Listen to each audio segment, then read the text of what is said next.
recall. This is a review of the types of text used in a paragraph. Activity 2, let us take note, will give you some guidelines that you can follow while writing. Activity 3, let us apply, will let you use your skills in writing. Finally, Activity 4, let us strengthen, will be the concluding mission for you to complete the lesson about writing a paragraph with different text types. As a starter, I want you to think about a word that can describe your experience in this whole school year. I will give you a few seconds to think about it. Have you thought of any word yet? Write that word on your paper, and then, from that word, create a phrase that will make sense of how you feel about your experience. Again, you will be given a few seconds to spare. Now, from that phrase, put a few more words to complete the sentence. Do you know that from that single word idea or phrase, you can create a whole paragraph? You heard it right! Words make up a phrase. Phrases turn into sentences. And sentences, when put together, become a paragraph. Since you have been studying this topic about text types for quite some time, let us recall it by doing the activity 1. Rearrange the jumbled letters. Use the hint to find the correct text type. Are you ready?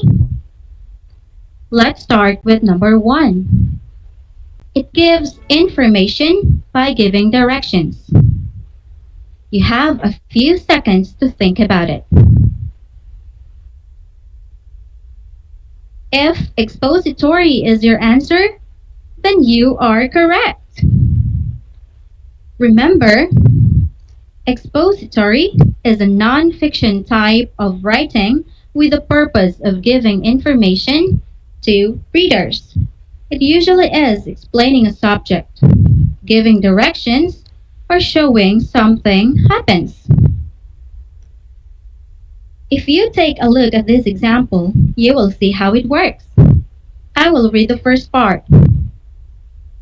3 types of planets. Most people think all planets are similar. Yet, there are 3 types of planets in the solar system. Terrestrials are Earth-like planets which are made up of rock and metal and are the nearest to the Sun. Aside from Earth, the first other 3 planets, Mercury, Venus, and Mars, are of this type.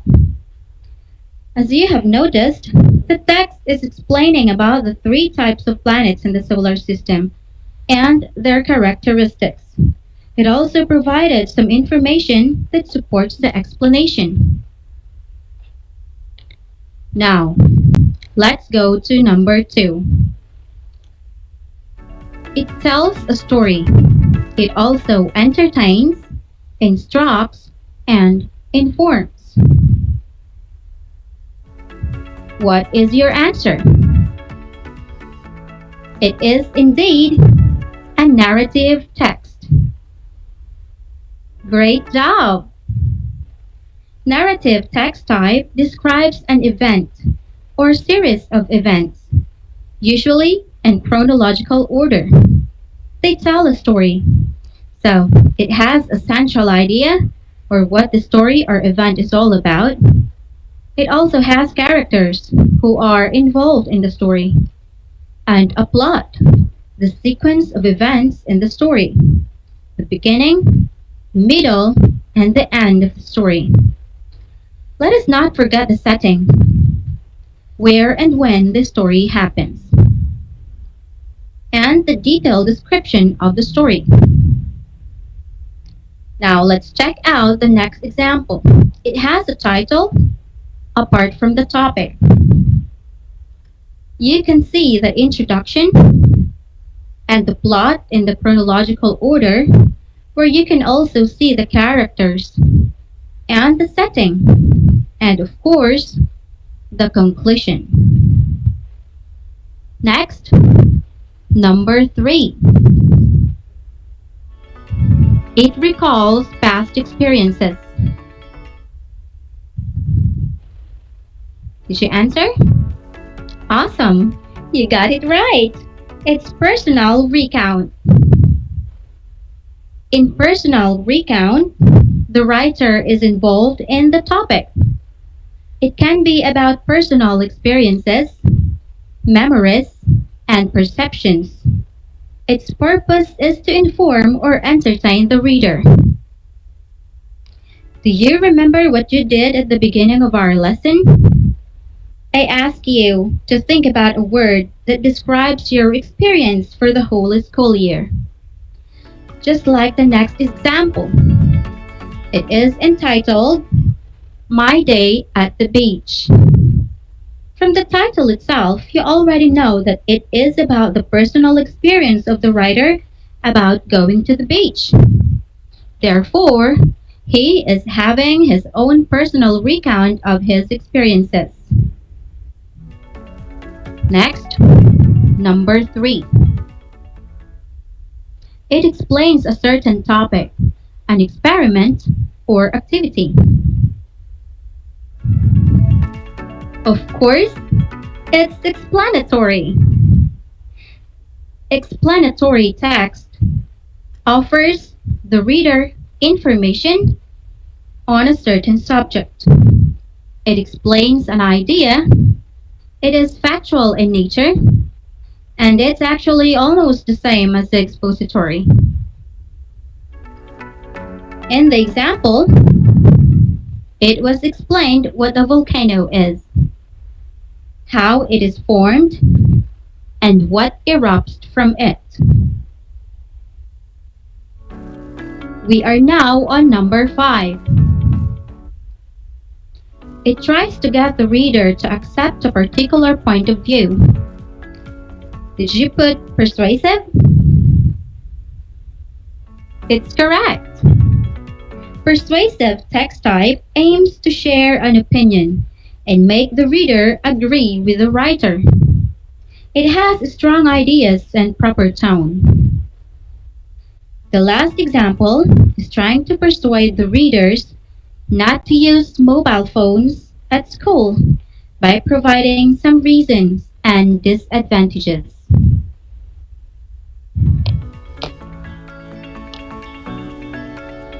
Did you successfully recall your past lessons about the different text types? That's perfect! It is now time to move on to the next activity.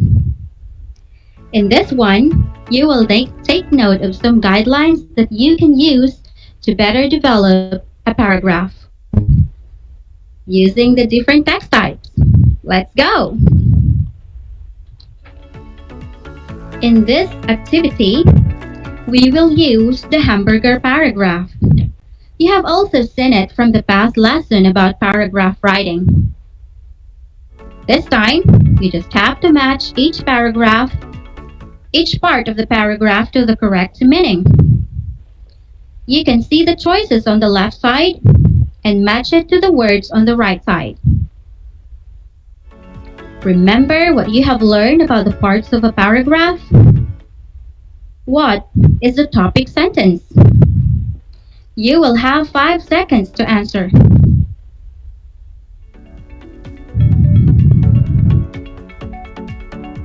If you answered letter A, then you rock!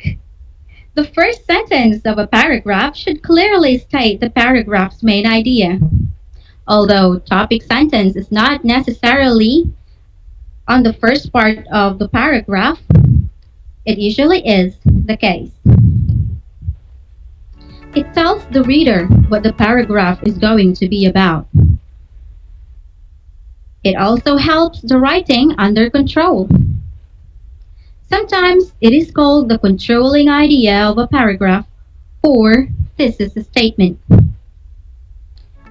Before we answer the second one, let's clear things up a bit. What are the supporting sentences. They make the topic more interesting or help explain it more clearly. They also help support a topic sentence through providing sensory details, facts, or examples that expand upon, explain, or prove a paragraph's main idea or topic sentence. So, what should be your first supporting sentence? It's D, your evidence. Next will be your analysis of the topic. That's letter C. In the next supporting sentence, this is where you explain the significance of the evidence in your own words. And finally, the conclusion is a sentence relating the paragraph back to the thesis statement and transitioning to the next body paragraph. The concluding sentence provides a logical conclusion based on the information found in the supporting sentences. So used to cement the main idea in the reader's mind. Let us take a look at the infamous hamburger paragraph one more time. Your argument, or the thesis statement, is the top one. Your evidence, or it can be a quote from a text, is the ketchup and mayo. Remember, a little goes a long way. Your analysis and your explanation, connecting your analysis to the evidence, are in the most part of the burger. And of course, the bottom bun relates the paragraph back to the thesis statement. And now, you can see a full example of a hamburger paragraph with full features. Remember that the features of a paragraph largely depend on its text type. In each type of paragraph used, you can have your own technique, as they also have different elements in them. But, nevertheless, you can always refer to this hamburger paragraph if you are having difficulties in organizing your thoughts. We are now going to answer the activity 2B. Guess the word that is related to the picture. Choose the correct answer from the box below. Here are your choices. Coherence, completeness, unity, and order. Look at the picture. What can you think about when you see it? I will give you some time to answer it. That's right. It's unity. Beginning with a topic sentence, every paragraph has one single controlling idea. A paragraph is unified around the main idea, and it should have supporting sentences providing detail and discussion. How about the next picture? Did you put order? Excellent. Order is the way you organize your supporting sentences in a chronological order, order of importance, or another logical presentation of detail. It helps the reader grasp your meaning and avoid confusion. Now, look at the next picture. What does this puzzle portray? It's coherence. Way to go! Coherence is the quality that makes your writing understandable. Sentences need to connect to each other and work together as a whole. You can use transition words like first, second, third, above, below, furthermore, in addition, or in fact. And there should be consistent verb tense and point of view.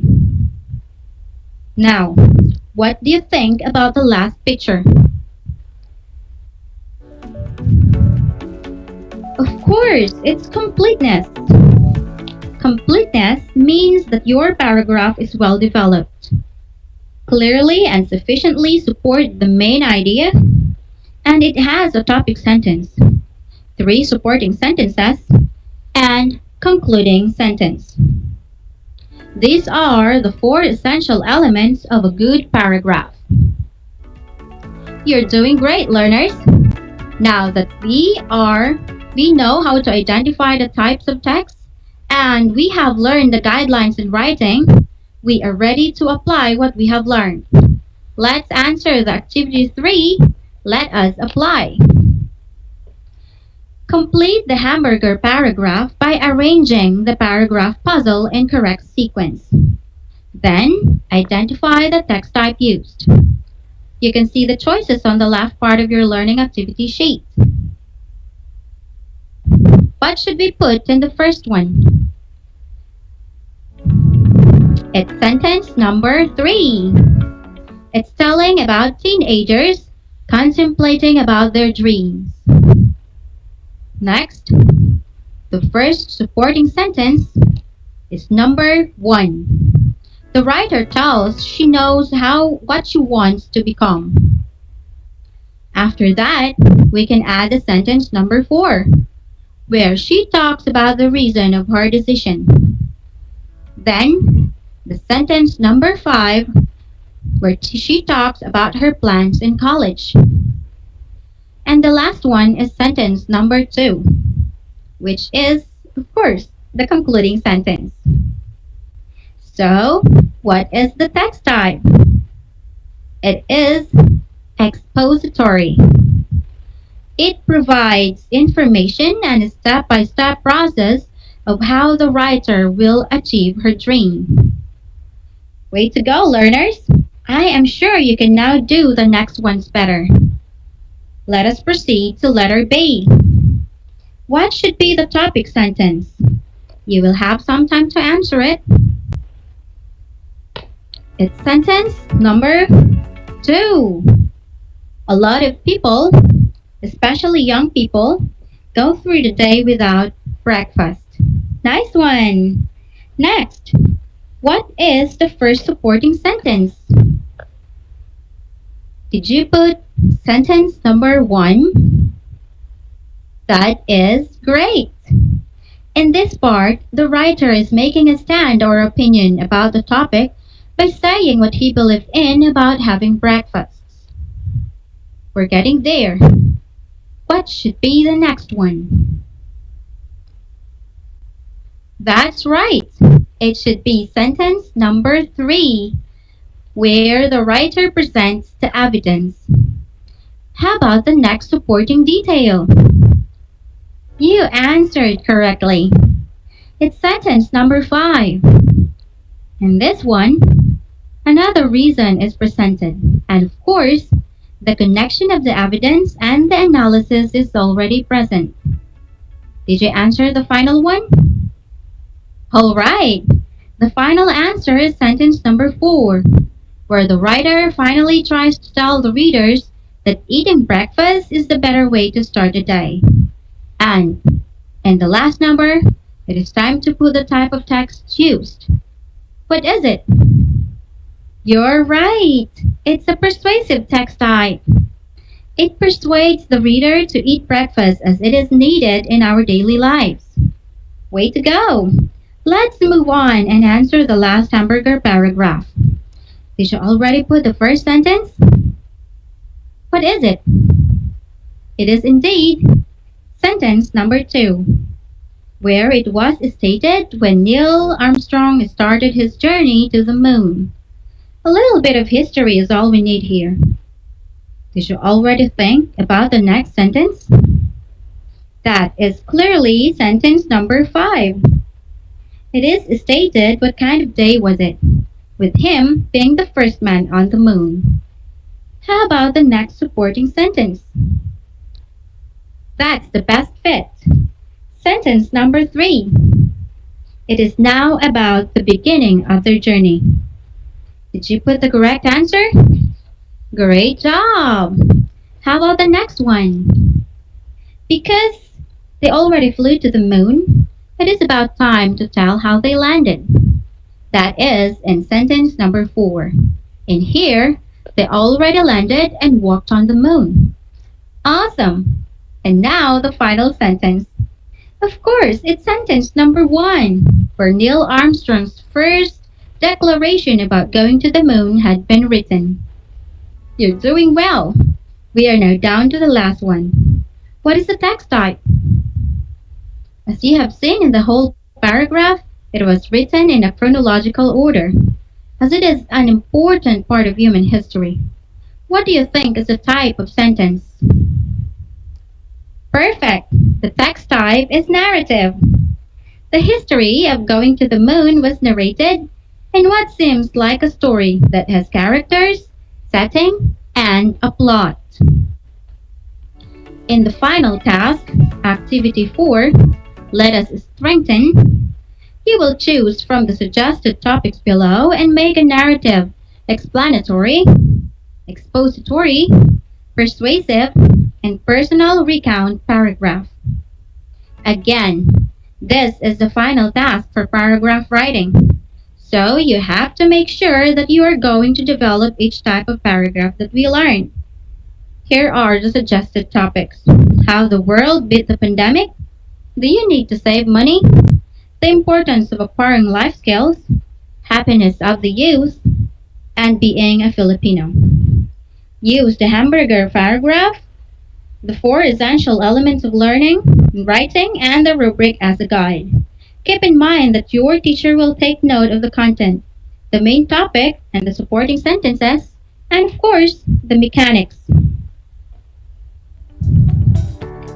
It has been fully packed learning today as we enhance our writing skills. You are awesome as always.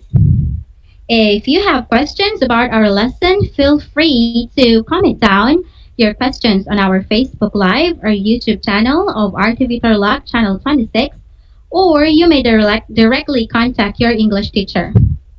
Don't worry, we will answer all of your questions right after this episode, and we are more than happy to help.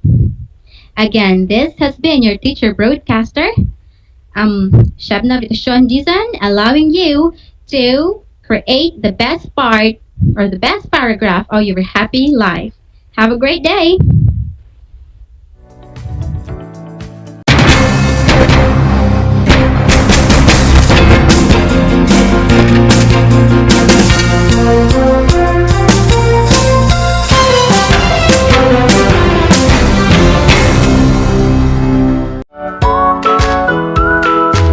Ang aking pagbati at paghanga sa inyong patuloy na pag-aaral.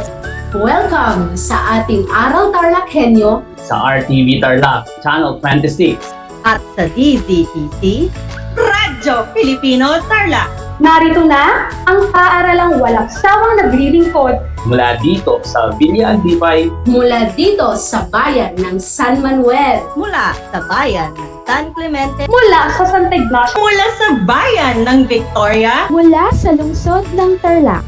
Teacher Jury Andres Madriaga, ang inyong teacher broadcaster para sa ika-4 na baitang ng PE.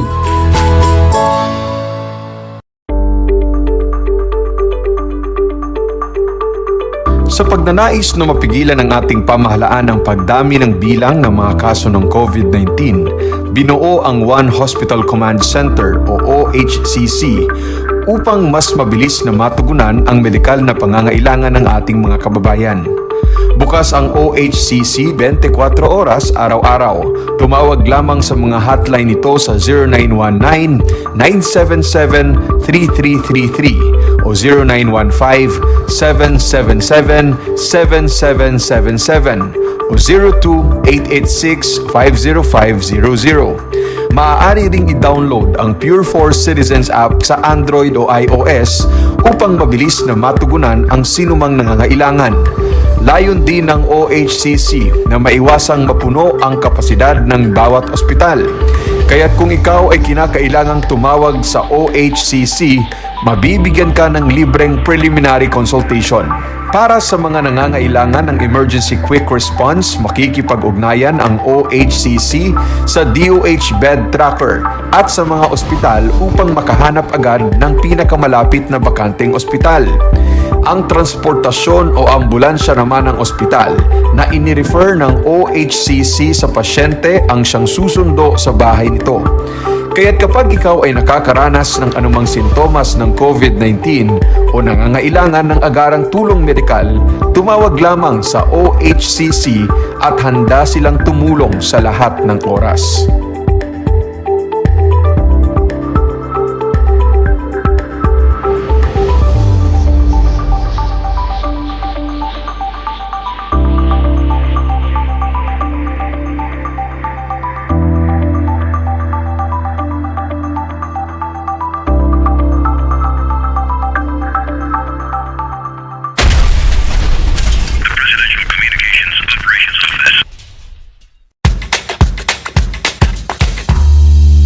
Alam niyo ba na ang whale shark ay hindi isang whale? Ang whale shark o butanding ay kinikilalang world's largest fish at tinatawag gentle giants. May sukat itong 12 meters. Maliliit ang ngipin ng butanding, kaya naman planktons o maliliit na hipon at isda lang ang kaya nilang kainin. Simula noong 2011, marami nang nahumaling mag-whale shark watching sa Oslo, Cebu. Alam niyo na, yan ang whale shark!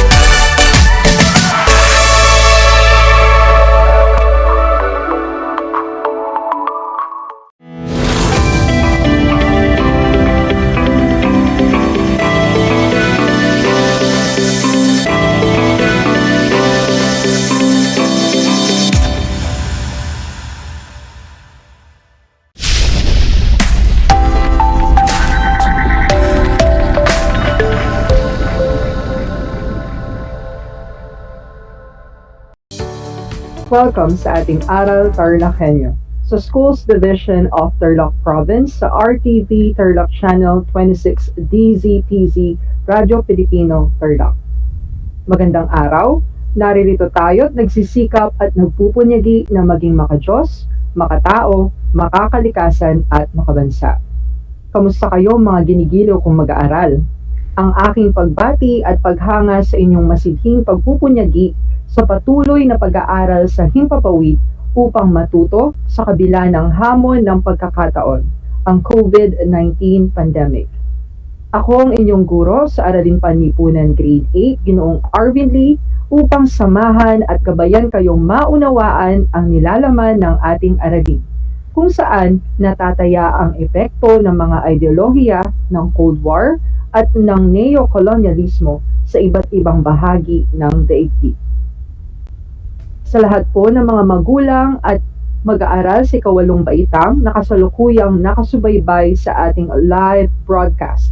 Kung kayo po ay may mga katanungan o nais linawin ukol sa ating paksa ngayong araw, ay maaari kayong mag-text sa aking numero 0938-078-89207. Inuulit ko, 0938-078-89207. Kaya text na! Mga giliw kong mag-aaral, pinapaalala kong muli ang ating kasunduan bago simulan ng ating talakayan. Una, siguraduhin na kayo ay nasa isang komportabling lugar habang nakasubaybay sa ating Aral TarlakHenyo. Pangalawa, ihanda ang inyong CD ng inyong module, papel at ballpen na gagamitin sa ating pag-aaral. At panghuli, iwasan ang paggawa ng ibang bagay at ituon ang sarili sa paksang tatalakayin. Batid ko na kayang-kaya niyo yang gawin. Balikan muna natin ang paksang tinalakay noong nakaraang linggo. Subukan ninyong sagutin ang 5 tanong na aking ibibigay ukol sa neokolonyalismo, pamamaraan o sangkap nito at mga pamamaraan ukol sa tinatawag nating neokolonyalismo. Para sa balik-aral, ihanda ang inyong papel at ballpen at isulat sa sagutang papel ang sagot sa aking 5 katanungan. Handa na ba kayo? Kung ganon, magsisimula na tayo sa ating balik-aral. Para sa ating unang tanong, ito ay ang pagsakop ng isang mas makapangyarihang bansa sa isang bansa na mahina at inaabuso ito sa ekonomikal na paraan. Ito ay ang makabagong paraan ng pananakop sa isang mapayapang paraan. Ang sagot dito ay neo-kolonyalismo. Para naman sa ating ikalawang tanong, ito ay isang pamamaraang ginamit na nagsasagawa ng neo-kolonyalismo sa pamamagitan ng pakunwaring tulong sa pagpapaunlad ng kalagayang pangkabuhayan ng isang bansa. Ang sagot dito ay pang-ekonomiya. Para naman sa ating ikatlong tanong, ito ay ang pagbibigay tulong ng isang bansa sa isa pang bansa mula pinansyal, militar, o ano pang resources. Ito ay para mapagtibay ang relasyon o alyansa. Ang sagot naman dito ay foreign aid. Para sa ating ikaapat na tanong, ito ay isang pamamaraang ginamit na nagbabago ng neokolonyalismo ang pananaw ng tinulungang bansa sa mga bagay na likas na angkin nito. Ang sagot dito ay pangkultura. At para naman sa ating panghuling tanong, anong grupo ang itinayo ng 120 pribadong kumpanya at mga bangko ng kanlurang Europa? Ito ay pondo sa bansang Brazil, Ecuador, Nicaragua, at Chile. Ang sagot dito ay ADELA o Atlantic Community Development Group for Latin America. Ilan ang nakuha mong tamang sagot? Batid ko na marami. Kung hindi man, may pagkakataon ka pang makabawi sa susunod. Tinalakay natin sa nakaraang aralin ang tungkol sa neo-kolonyalismo, pamamaraan o sangkap nito, at mga pamamaraan at uri ng neo-kolonyalismo. Kung sa nakaraang talakayan, tinalakay ang tungkol sa neo-kolonyalismo, pamamaraan o sangkap nito, at mga pamamaraan at uri ng neo-kolonyalismo, ngayon ay handa na ba kayo sa ating bagong aralin? Keen na ba kayong mag-aral at matuto dito pa rin sa ating Aral TarlakHenyo? Atin namang tatalakayin ngayong araw ang iba pang mga pamamaraan at uri ng neo-kolonyalismo at epekto ng neo-kolonyalismo. Inaasahan natin na pagkatapos ng leksyong ito ay kaya na ninyong maisa-isa at masuri ang iba pang mga pamamaraan at uri ng neo-kolonyalismo at epekto ng neo-kolonyalismo. Handa na ba kayo? Mukhang handa na nga kayo. Pero bago natin simulan ng ating talakayan, ay magkakaroon muna tayo ng kalinawan ukol sa dalawang salita. Ang foreign aid at ang debt trap. Ano nga ba ang kahulugan ng salitang foreign aid? At ano nga ba ang kahulugan ng debt trap? Pag-uusapan natin ngayon ang kahulugan ng dalawang konsepto dito pa rin sa ating Aral TarlakHenyo. Para sa foreign aid, ito ay ang pagbibigay tulong ng isang bansa sa isang pang bansa mula pinansyal, militar o ano pang mga resources. Ito ay maaaring ipagkaloob bilang pagbibigay o pagpapatibay ng relasyon o alyansa ng dalawang bansa. Pwede rin itong ibigay kapalit ng commercial access sa mga likas na yaman ng mga bansa na tatanggap nito. Dagdag pa rito ay ang pagpapatatag ng military ally. Ang pangalawang konsepto ay ang debt trap. Ito ay tumutukoy sa utang na bitag na isang teorya upang ilarawan ang isang makapangyarihang bansa sa pagpapautang o institusyong naghahangad na malagyan ng isang bansang hiram na may napakalaking utang upang madagdagan ang pagkakamit nito.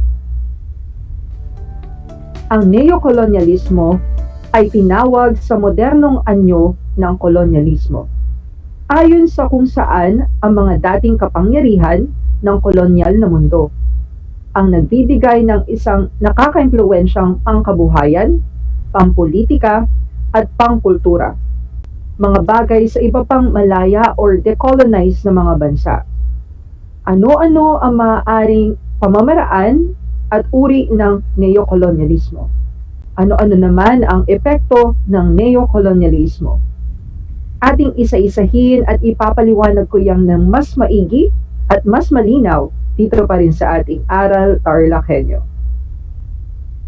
Para sa ating unang gawain, ito ay pinamagatang maghanap tayo. Ihanda ang inyong kwaderno at ballpen, isulat ang pangalan, antas at petsa ngayong araw. Magsisimula na tayo. Simple lamang ang patakaran ng gawain ito. Kailangan lamang maghanap ng 3 bagay na produktong banyaga at 3 bagay na produktong Pilipino na makikita sa loob ng bahay. At pagkatapos ay ipapaliwanag ang importansya ng bawat bagay na nakita at pangatwiranan. Isulat ang sagot sa inyong kwaderno base sa panuto. Handa na ba kayo? Mukhang handa na nga kayo. Subukan natin ang sagot ni Hazel. Ang 3 produktong banyaga na nakita niya sa kanyang bahay ay ang mga sumusunod. Una, chocolate, na padala ng kanyang tita mula sa Dubai. Ito ay ang kanyang paboritong matamis na pagkain. Pangalawa naman dito ay ang Oppo cellphone. Ito ay made in China. Ito ay lagi niyang gamit sa bahay. At ang panghuli ay ang Adidas na sapatos, na lagi naman niyang gamit kapag lumalabas siya ng bahay. Para naman sa mga produktong Pilipino na nakita niya sa kanyang bahay, ito ay ang mga sumusunod. Una, ang walis, na laging ginagamit ng kanyang nanay sa paglilinis ng sahig. Pangalawa, gitara, na laging niyang ginagamit bilang libangan. At panghuli ay ang chicharon, na paboritong kainin ng kanyang tatay. Makikita natin na sa bahay ni Hazel, mayroong produkto at gamit na yari sa Pilipinas at mayroon din namang mga produkto na yari sa ibang bansa. Mapapansin natin na sa mga tahanan natin, tayo mismo ay nabahiran na ng pamamaraan ng neokolonyalismo. Hindi lamang sa pagkain, kagamitan, maging sa pag-uugali natin at sa ating kultura. Ang unang bahagi ng ating leksyon ay tungkol sa iba pang pamamaraan at uri ng neokolonyalismo. Meron tayo ditong mga pamamaraan. Ang ikatlong pamamaraan ay ang dayuhang tulong o foreign aid.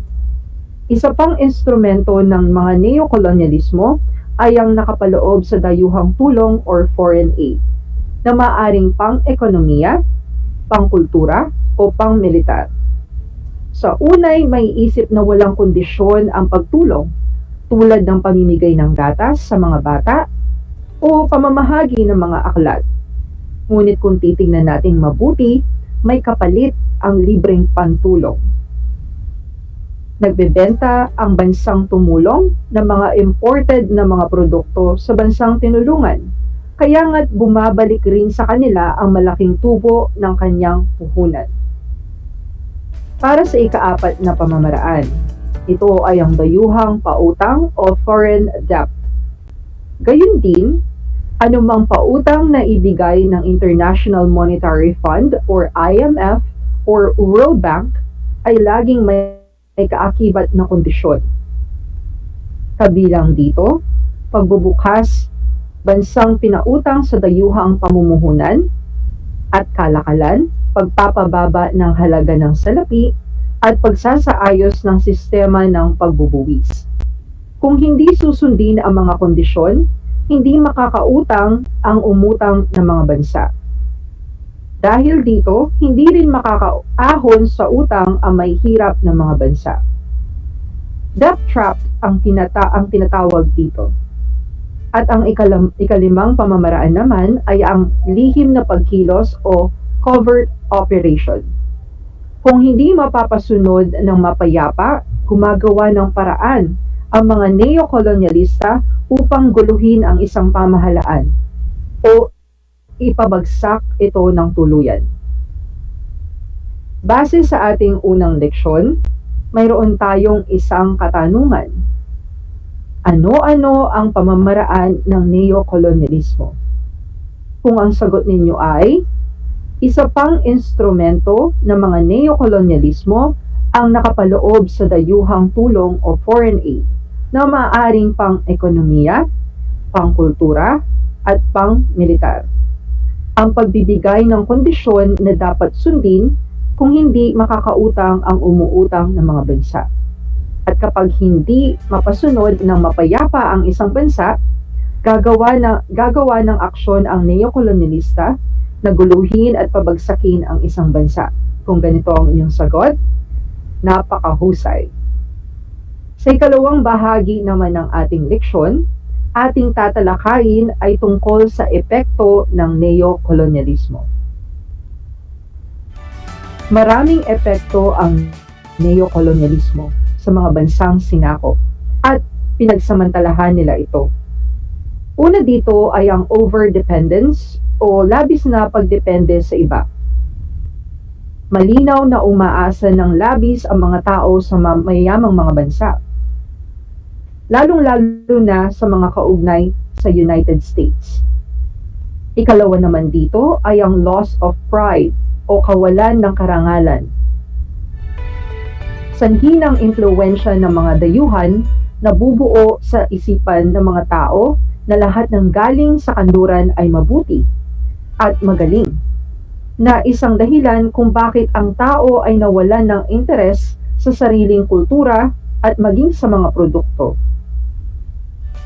Para naman sa ikatlong epekto ng neo-kolonyalismo, ito ay ang continued enslavement o patuloy na pang-aalipin. Totoo ngang ang umuunlad na bansa ay malaya sa prinsipyo. Ngunit sa tunay na kahulugan ng salitang kalayaan, ang maliliit na bansa ay patuloy pa ring nakatali sa malakolonyal at makakapitalistang interes ng kanluranin. Ang lahat ng aspeto ng kabuhayan ay kontrolado pa rin ng mga kanluran. Base sa ikalawang nating leksyon, mayroon tayong isang katanungan. Ano-ano ang naging epekto ng neo-kolonyalismo? Maraming epekto ang neo-kolonyalismo sa mga bansang sinakop at pinagsamantalahan nila ito, kagaya ng sobrang pagsalakay sa mga mayamang bansa sa may hirap ng mga bansa, kawalan ng karangalan sa mga bansang ito, at patuloy na pang-aalipin ng mga mayayamang mga bansa sa may hirap ng mga bansa. Kung ganito ang inyong sagot, mahusay. Ngayong manatapos na natin ang ating aralin, natutunan natin na ang neo-kolonyalismo ay isang anyo ng pananakop ng mga mamamayan base sa mga makapangyarihang mga bansa. Ito ay hindi tuwirang pananakop. Ang neo-kolonyalismo ay may dalawang uri. Ito ay pwedeng ekonomiko at ito ay pwede ring kultural. Ang una ay sa pamamagitan ng mga tulong at pautang na ipinagkakaloob sa isang mahirap na bansa. At ang kultural ay binubuo ng mga awit, palabas, babasahin at iba pa na ipinagkaloob ng mga dayuhang bansa sa isa pang bansa. Nakakaapekto ang neo-kolonyalismo sa kadahilanan nagiging labis na palaasa ang mga may hirap na mga bansa at kadalasan nawawala sila ng karangalan. Patuloy na inaalipin ang mga bansang maliliit dulot ng neo-kolonyalismo. Nakakalungkot mang isipin na sa pagtatapos ng ating araling ito, Malinaw na ipinapakita nito na lahat tayo ay biktima ng neokolonyalismo. Sa ating pagkain, pananamit, pag-uugali, mga awit, palabas, mga babasahin, lingwahe at maging sa ating kultura ay may bahid na rin ng kulturang banyaga. Mga giliw kong mag-aaral, naisip niyo ba ang epekto ng labis na pagtangkilik sa mga produkto o kultura ng mga banyaga? Kung ang sagot ninyo ay oo, labis akong natutuwa. Lagi nating tatandaan na bago tayo tumangkilik ng mga bagay na mula sa mga banyaga o galing sa mga banyaga, bigyan muna natin ng halaga ang ating sariling kultura. Mga kulturang Pilipino na minanapan natin sa ating mga ninuno. Atin itong pahalagahan. Kung hindi man natin ito tatangkilikin at gagawin, malamang kalaunan ang kulturang Pilipino ay matatabunan na ng mga kulturang banyaga. Wala nang dadat ng kultura ang mga susunod na henerasyon na masasabi nating tatak kulturang Pilipino. Halimbawa ng mga kultura noon na nawala na ngayon sa panahon natin na nararanasan ng mga kabataan ay ang mga larong Pilipino, kagaya ng taguan, patintero, luksong tinik, tiko at marami pang iba. Karamihan ng mga kabataan ngayon ay hindi namulat sa mga gantong libangan. Ang mga kabataan ngayon ay nakadepende na sa kanyang mga gadgets na ginagamit nila bilang libangan o pampalipas oras. Nawawalan na ng panahon para makihalubilo sa mga kapwa nila kabataan o magkaroon ng pananaw na kung tawagin natin ay pagiging street smart o alaman ng mga mangyayari sa paligid dahil naging bahagi sila dito. Sana ay naunawaan ninyo ang huling bahagi ng ating talakayan patungkol sa neokolonyalismo, pamamaraan o sangkap nito, mga pamamaraan at uri ng neokolonyalismo at mga epekto ng neokolonyalismo. Para sa ating unang gawain, ihanda ang inyong kwaderno o ballpen, isulat ang inyong pangalan, antas, pangkat at petsa ngayong araw. Magsisimula na tayo. Kailangan nyo lamang isa-isahin ang mga sagot sa aking katanungan. Handa na ba kayo? Mukhang handa na nga kayo. Kung ganon ay pakinggan mabuti ang mga tanong sa aking babasahin at isulat ninyo ang tamang sagot sa sagutang papel. Para sa mga natapos nating paksa, gaya ng kaalaman ukol sa neokolonyalismo, pamamaraan o sangkap nito, mga pamamaraan at uri ng neokolonyalismo at epekto ng neokolonyalismo.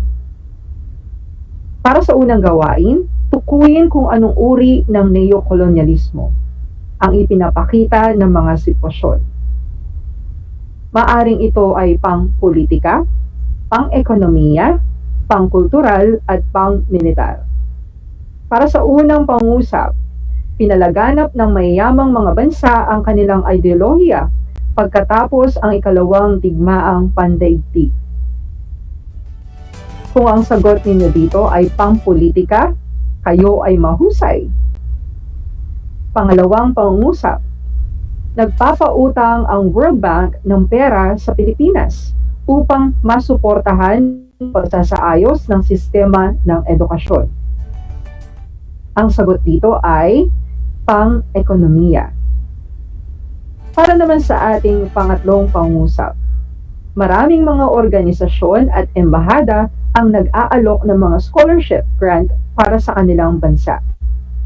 Ang sagot dito ay pang-ekonomiya.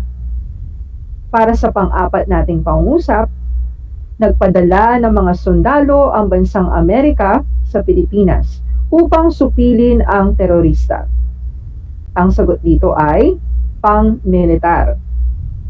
Ang wikang Ingles ang siyang itinadhana at pagpapairalin o pinapairal bilang wikang gagamitin sa mga paaralan. Ang sagot dito ay pang-kultural. Para sa ating ikalawang gawain, isulat ang salitang dapat kung ang pangusap ay nagpapahayag ng magandang epekto. Kung ito naman ay may dulot ng masamang epekto, isulat ang salitang di dapat. Handa na ba kayo? Para sa unang pangungusap, madalas na pag-utang. Kung ang sagot ninyo ay di dapat, kayo ay mahusay. Para sa pangalawang pangungusap, tulong teknikal. Kung ang sagot ninyo dapat dito ay dapat, kayo ay tama. Para naman sa pangatlong pangungusap, produktong dayuhan. Ang sagot dito ay pwedeng dapat at di dapat, sapagkat may mga produktong talagang bahagi na ng pangangailangan natin. Ngunit ito ay nagiging di dapat kung ito naman ay laging tinatangkilik ng mga tao at napapabayaan ang sariling produkto. Para sa pang-apat na pangungusap, tulong na gamot. Ang sagot dito ay pwedeng dapat at di dapat, sapagkat may mga tulong na bukal sa loob at hindi naghahanap ng kapalit. Para sa panglimang pangungusap, musikang dayuhan. Kung ang sagot ninyo dapat dito ay dapat at di dapat, kayo ay mahusay. May mga musika na bahagi na ng ating kultura na nagmula sa mga banyaga. Pero dapat tangkilikin pa rin natin ang sariling musika. Para naman sa ating ikatlong gawain, isulat ang salitang tama. Nakakuha ba kayo ng mataas na score sa inyong gawain? Magaling! At para naman sa hindi nakakuha, ay huwag kayong mag-alala. Bagkos ay bumawi sa susunod natin episodes, kasama kaming mga guro nyo sa Araling Panlipunan 8 bilang inyong mga gabay. Kayang-kaya nyo yan. Sana ay huwag ninyong kalimutan ang mga mahalagang aral na inyong natutunan mula sa ating mga leksyon. At inyo ito kung sikaping maibahagi sa iba. Inaasahan ko na kayo'y natuto sa ating talakayan sa araw na ito. Muli, ako ang inyong guro sa Araling Panlipunan Grade 8, Gunoong Arvin Lee, na nagsasabing ang pag-aaral ng Araling Panlipunan ay daan sa pagiging makadiyos, makatao, makakalikasan, at makabansa. Hanggang sa muli!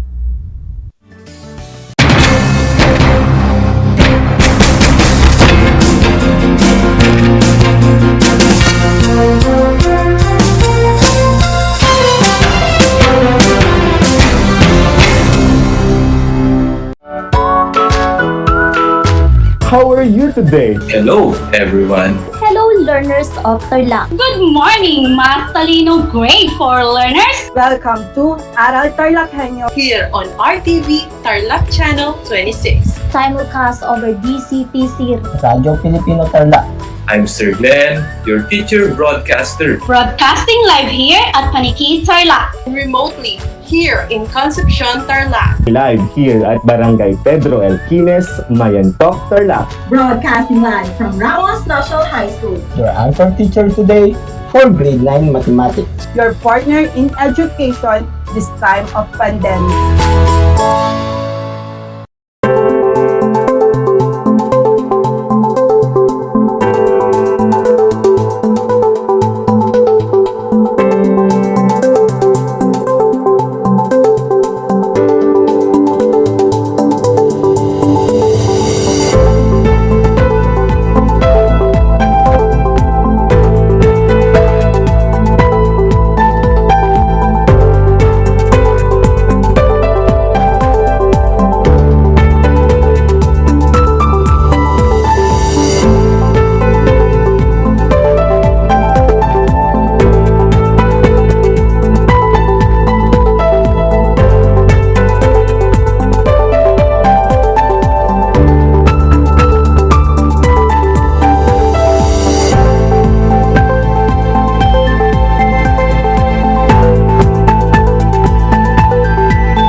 Gutom ka ba sa impormasyon? May namiss ka bang subject at leksyon? Gusto mo bang alalahanin ang nakaraan o dagdagan ang iyong kaalaman?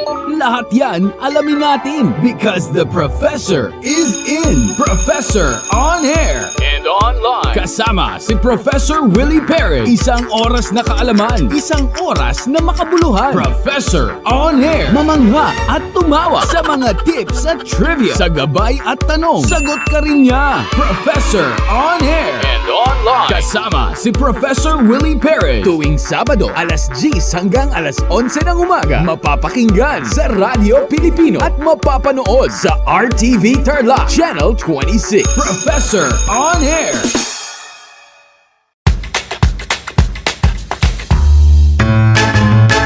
Alam niyo ba na ang salitang yoyo at ang makabagong bersyon nito ay naimbento ng isang Pilipinong nagngangalang Pedro Flores?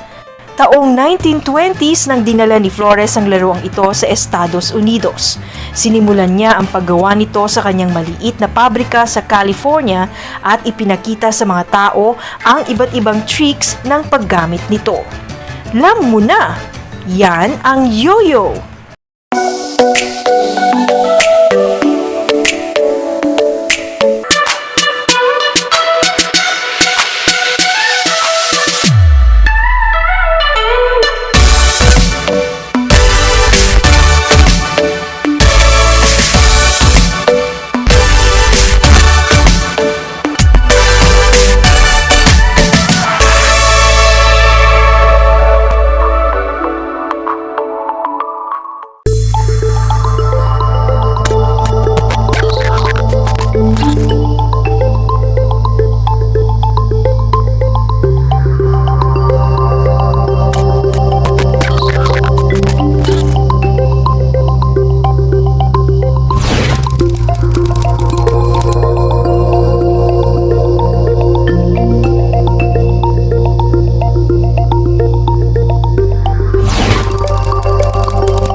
Broadcasting live at Victoria Tarlac. You are watching Aral TarlakHenyo here on RTV Tarlac Channel 26. Simulcast over DZTC Radyo Pilipino Tarlac. To cable converged subscribers, you can watch us at Channel 100. I am your teacher for MAPE Grade 8, Mary Ann Palomo Sullivan. Join me for 25 minutes of meaningful learning experience on air. Before we begin, I have some study tips to maximize remote learning. First, find a comfortable place that is far from noise so that you will hear me loud and clear. Next, Get all the materials you will need while watching or listening to our broadcast. Get your learner's activity sheet for Health Day 4. Make sure you also have your pen and extra paper with you. Listen attentively and be interactive. You may use the comment box below if you have questions. You may also type your answers in the comment box during activity time. Batiin muna natin ang ating mga viewers via FB Live. Shout out po to Dan Marvy Valdez Capian of Victoria National High School, Eliza Camila Olanyo of Victoria National High School. We also have Aldrin Rivera from Dapdap High School.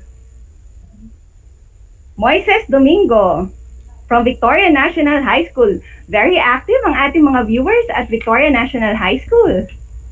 Okay, lessons in grade 8 health for this quarter is about gateway drugs. Now, let us see if you still remember the previous lesson.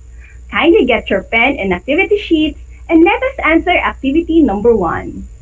Like what I mentioned earlier, to make this session interactive, you may comment down below your answers. For this activity, you will choose the letter of the correct answer. Write the letter of your choice on the blank provided in each number in your activity sheet. Are you ready? In every item, I'll give you time to answer. Let's begin with item number 1. Drugs which open doors for non-drug users to try and experiment on more dangerous drugs are called blank. A. Depressant drugs. B. Gateway drugs. C. Narcotic drugs. D. Stimulant drugs. The correct answer is letter B, gateway drugs. Did you get the correct answer? Very good. Now, let us answer item number 2. The addictive component in cigarette and tobacco products is called blank. A. Nicotine. B. Smoke. C. Tobacco. Or D. Tar. The correct answer is letter A. Nicotine. Did you get the correct answer? Gian Hendrik got the correct answer. Very good. Si nicotine ang may kasalanan why quitting smoking is hard to do. Nicotine is addictive so you crave for it. Now, let us answer item number 3. It refers to the smoke that comes out of the filtered end of a cigarette and directly inhaled by smokers. A. Mainstream smoke. B. Second-hand smoke. C. Third-hand smoke. Or D. Tobacco smoke.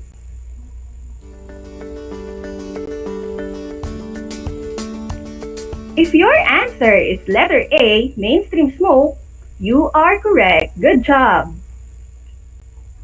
Moving on to item number 4. It is the law governing tobacco production, distribution, and use, known as the Tobacco Regulation Act of 2003. Letter A, RA 9565, B, RA 9211, C, RA 9362, or letter D, RA 8211.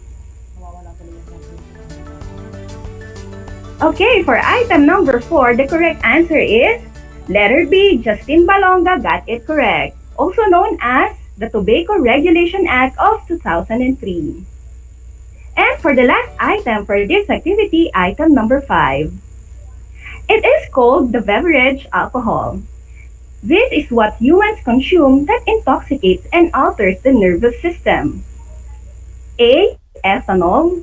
B. Methanol. C. Salbutamol. Or letter D. Isopropyl.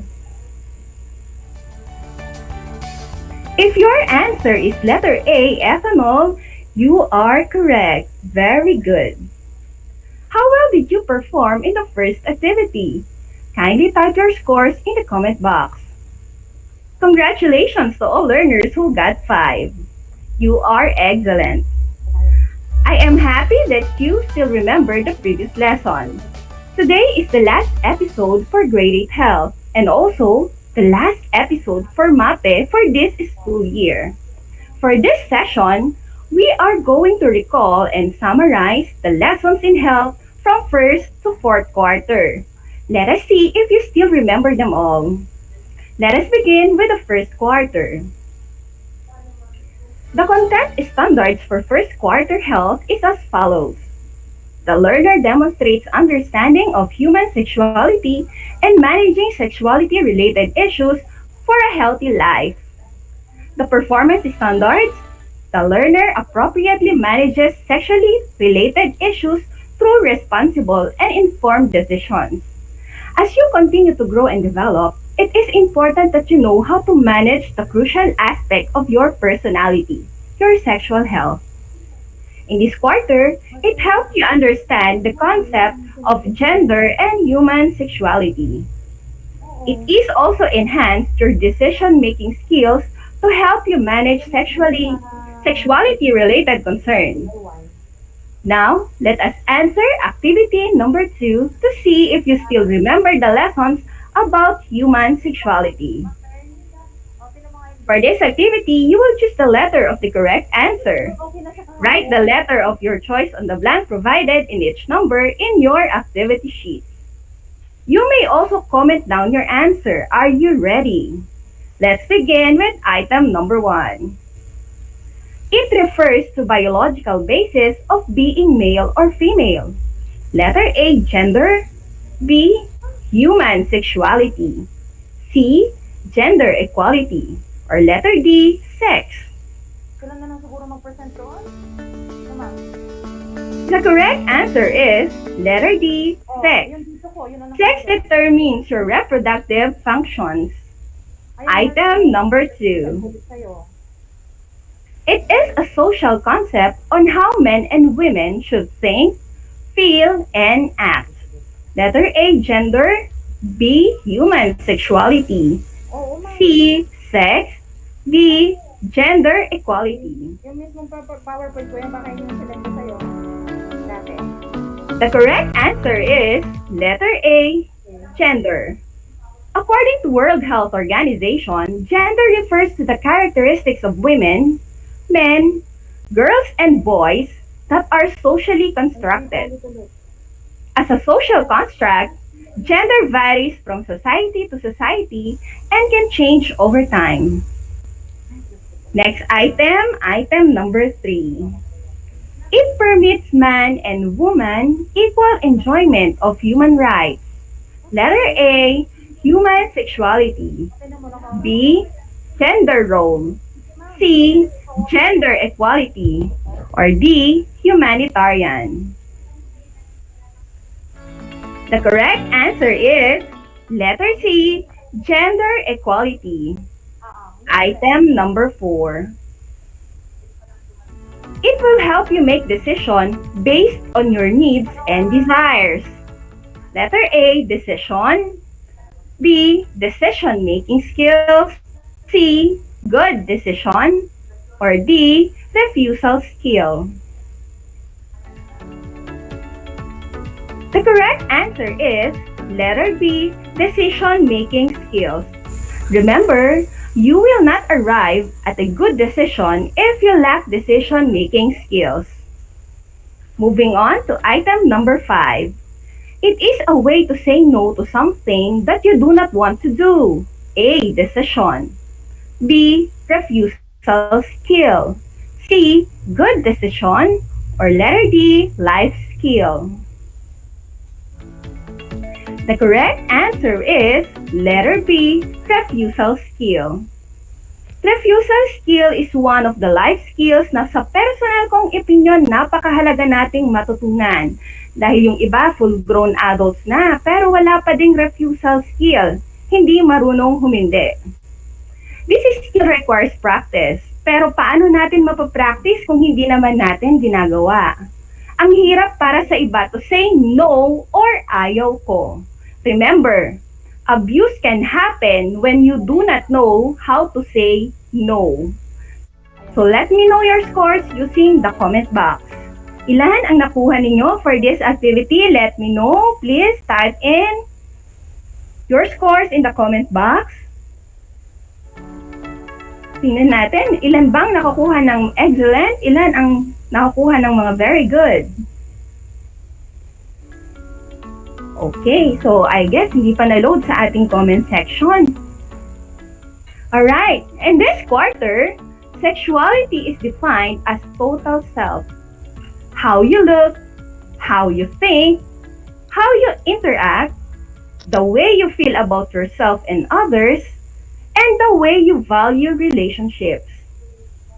Healthy sexuality encompasses the following characteristics: self-love, self-knowledge, self-confidence, self-respect, and self-expression. Healthy sexuality means taking high sense of responsibility for all your actions, since these can affect self-esteem, decision-making, and behavior. Kaya nabigyan ng emphasis in this quarter yung decision-making. Decision comes with responsibility of the choice you make or act upon. Bakit natin kailangang pag-aralan ang sexuality? Education for human sexuality deals with the formation of virtuous habits, right attitudes, and integration of positive values. It is also through education for human sexuality that we identified some issues and problems regarding human sexuality that result from poor decisions and unhealthy practices. And these are the sexually transmitted infections like HIV or AIDS. I hope you are learning a lot in our lesson. For those who have just tuned in, you are watching Aral TarlakHenyo only here on RTV Tarlac, Channel 26. Simulcast over DZTC, Radyo Pilipino, Tarlac. You can also watch us live via Converge Cable, Channel 100. This is your teacher broadcaster for Health, Grade 8, Ma'am Ann Sullivan. Moving on to Health Quarter 2. The content standards for this quarter is as follows. Demonstrates an understanding of responsible parenthood for a healthy family life. And the performance standards, the learner makes informed and values-based decisions in preparation for responsible parenthood. Now, time to answer activity number 3. For activity number 3, supply the missing letters on each item to decipher the word. A hint is provided in each item. To those who are watching our live broadcast via Facebook, kindly type your answer in the comment box. Item number 1. It is a social activity which involves 2 or more people generally assessing each other's suitability for a potential relationship. If your answer is dating, you are correct. Justin Palonga again got the correct answer. Number 2. A lifelong partnership of a man and a woman, 2 unique individuals who understand, respect, care, and love each other.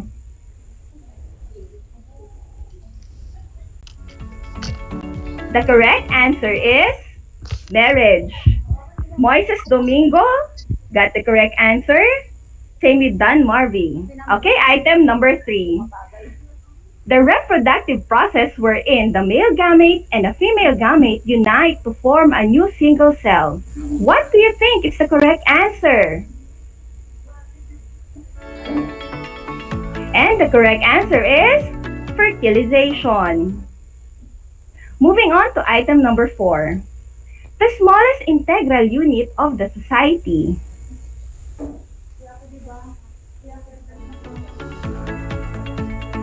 And the correct answer is family. For the last item, item number 5, it is defined as the will, ability, and commitment of parents to respond to the needs and aspirations of the family and children, more particularly through family planning.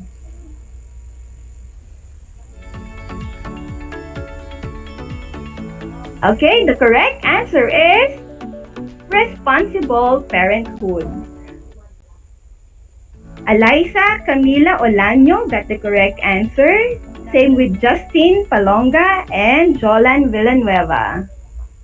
Okay, for this quarter, this is about responsible parenthood and family life. When to start a family? How to start a family? What are your duties and responsibilities to your family? It begins with courtship, dating, engagement, then marriage. Courtship is the period where a couple gets to know each other and decide if there will be an engagement or such agreement. Dating is a social activity which involves two or more people generally assessing each other's suitability for a potential relationship. The word dating usually comes from arranging of a time and date of meeting. Dating is a form of courtship. The types of dating are standard date, double date, and group date. Next, we have engagement. This is the period of time between a marriage proposal and a marriage itself. According to the Family Code of the Philippines, marriage is a special contract of permanent union between a man and a woman entered into in accordance with law for the establishment of conjugal and family life. It is the foundation of the family and an inviolable social institution, meaning never to be broken, infringed, or dishonored. That is marriage.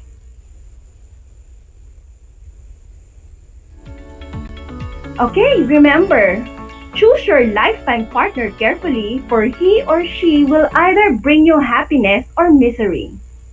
Walang may gusto ng misery kaya advice, piliing maigi at kilalaning mabuti ang the one. That is the importance of courting, dating, and engagement. After marriage, here comes pregnancy and prenatal care, and of course, responsible parenthood. Take a look at the editorial cartoon presented. Data from the Philippine Statistics Authority, according to Population Commission, the Philippines has recorded a 7% increase in births among girls aged 15 and below in 2019. 2,411 girls considered as very young adolescents aged 10 to 14 gave birth or almost every day. Huwag nating i-normalize ang teenage pregnancy at sasabihin pa na feeling blessed kasi buntis ka or magiging teen parent ka. Kasi you made poor decisions in life without considering the consequences of your actions. Ano ang ending? Ipapasa sa magulang ang responsibilidad kasi ikaw mismo hindi mo kayang itaguyod ang iyong sarili. Ang ganitong sitwasyon ay posibleng magdulot ng kahirapan. The primary responsibility of parents is to provide their children physical care, economic security, inculcating discipline, social competence, opportunities for education and self-development, training for responsible citizenship and adulthood. Now, moving on to third quarter. The content standard for this quarter is to demonstrate understanding of principles in the prevention and control of communicable diseases for the attainment of individual wellness. As learners, you are expected to consistently demonstrate personal responsibility and helpful practices in the prevention and control of communicable diseases. Now, let's move on to activity number 4, number 1. Write true if the statement is correct and false if the statement is incorrect. Pathogens are tiny microorganisms that infect or invade the body and attack the body, cells, and tissues. The correct answer is true. Number 2. Diseases caused by the direct and indirect spread of pathogens from one person to another are called non-communicable diseases. Is it true or false? The correct answer is false. Number 3. Coronavirus 2019, influenza, chickenpox, measles, and dengue are examples of communicable diseases. The correct answer is true. Number 4. The World Health Organization is the leading health organization in the world. The correct answer is true. Okay, next number 5. The Department of Education is an agency that raises awareness to the different communicable diseases. The correct answer is true.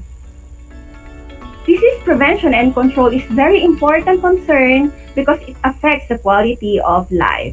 Protecting ourselves and our families from diseases is both personal and social responsibility. Communicable diseases are caused by pathogens. Examples of these are HIV/AIDS, tuberculosis, measles, and mumps. So it can transfer from one person to another by means of direct or indirect contact. The 4 stages of infection includes incubation, prodromal stage, clinical or illness stage, convalescence stage. We also identified government agencies responsible for the prevention and control of communicable diseases, like the World Health Organization, Department of Health, and Food and Drugs Administration. For the fourth quarter, we just finished the lesson. So I guess fresh na fresh pa sa utak natin, ano? Tama ba? Okay, now for your final activity, write a short paragraph about the lessons that you have learned from first to fourth quarter.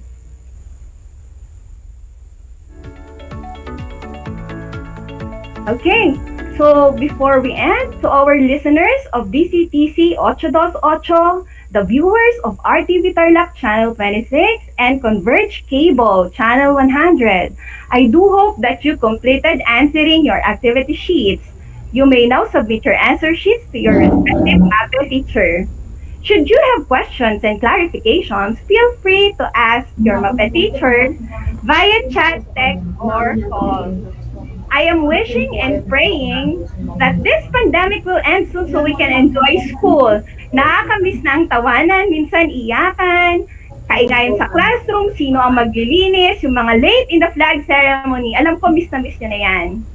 So I also would like to thank our supervisor in MAPE, Ma'am Dalenay Roy, my principal, Sir Angel Villamin, my MAPE family at Victoria National High School headed by Ma'am Jane Luzon, to DCTC, the Technical Working Group, the ICT Group, my grade 8 family at Victoria National High School, my classmates Sir James, Glenn, Ram, Ma'am Juliana, Erica, Camille, and Josima, thank you for your unending support. Most especially to Sir Agapito Gonzaga, the school head of Balayan High School. Thank you, sir, for the warm welcome and accommodation. Nag-enjoy po kaming lahat dito. And on behalf of the teacher broadcasters, Sir Jonathan, Ma'am Sheila, Ma'am Melanie, Ma'am Julia,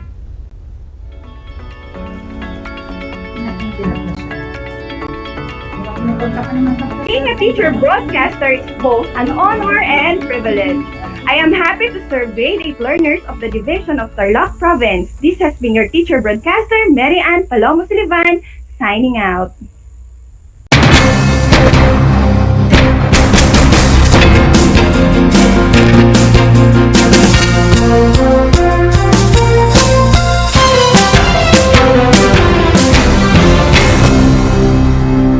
Handa ka na bang magpabakuna?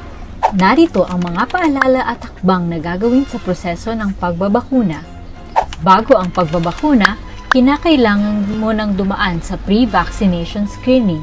Kinakailangan kumuha muna ng medical clearance sa doktor ang mga kabilang sa special population tulad ng mga sumusunod. May problema sa immune system, may cancer, may HIV, sumasailalim sa transplant operation, kasalukuyang umiinom ng steroids, mga senior citizens na may special conditions. Step 1. Waiting area. Siguraduhin kayo ay pumunta sa tamang oras at petsa ng inyong schedule sa pagbabakuna. Hindi papayagan ang mga walk-in sa vaccination sites. Maupo sa bakanting upuan alinsunod sa tamang pagkakasunod ng bilang. Hintayin na tawagin kayo para sa susunod na hakbang. Habang nag-aantay, sumunod sa minimum public health standards. Isuot ang face mask at face shield. Sundin ang proper physical distancing at ugaliing maghugas at isanitize ang kamay. Step 2. Registration. Sundin ang mga patakaran ng inyong LGU o vaccination site sa pag-register at ipakita ang inyong government ID. Bibigyan kayo ng kopya ng informed consent form, health screening form, at mga pamphlet tungkol sa bakuna na pwede ninyong basahin. Hintayin na matapos ang proseso ng registration bago pumunta sa susunod na hakbang. Step 3. Screening. Kayo ay isa sa ilalim sa health screening at tatanungin tungkol sa inyong kalusugan tulad ng history of COVID-19 exposure, history of vaccination, mga gamot na iniinom, kung may allergies at iba pa. Ito ay para makasiguro kung angkop para sa inyo ang magpapakuna sa kasalukuyan. Step 4. Health Education. Makinig sa ibabahaging importanteng impormasyon tungkol sa pagbabakuna para sa COVID-19. Kung mayroon pa kayong ibang katanungan, sumangguni sa ating mga vaccination staff. Siguraduhin na pirmahan ang consent form na pumapayag kayong magpabakuna bago pumunta sa susunod na hakbang. Step 5. Vaccine Administration. Ito ang panahon kung saan kayo ay babakunahan sa loob ng 1 hanggang 2 minuto. Huwag kalimutan na kunin ang inyong vaccination card pagkatapos matanggap ang bakuna. Step 6. Observation. Alinsunod sa Department of Health, ang lahat ng magpapabakuna ay kailangang manatili sa pasilidad ng 15 hanggang 30 minuto para obserbahan kung may hindi magandang nararamdaman. Ang ating medical staff ay nakatutok sa inyo para ma-monitor ang inyong kalusugan. Bibigyan kayo ng mga pangalan ng health facility o hotline o contact kung saan pwedeng pumunta kung kinakailangang sumangguni dahil sa side effects ng bakuna. Narito rin ang mga paalala na dapat tandaan. Siguraduhin bumalik sa schedule para sa pangalawang dose ng bakuna. Laging tandaan na kahit nabakunahan ka na, ay huwag pa rin kalimutang sumunod sa minimum public health standards tulad ng pagsasanitize ng mga kamay, pagsusuot ng face mask at face shield, at pagdidistansya sa iba ng 1 metro. Ito ay para na rin sa ating proteksyon at sa proteksyon ng iba. Para sa karagdagang impormasyon, bisitahin ang mga sumusunod na pages. Tara sa Vida Vaccination!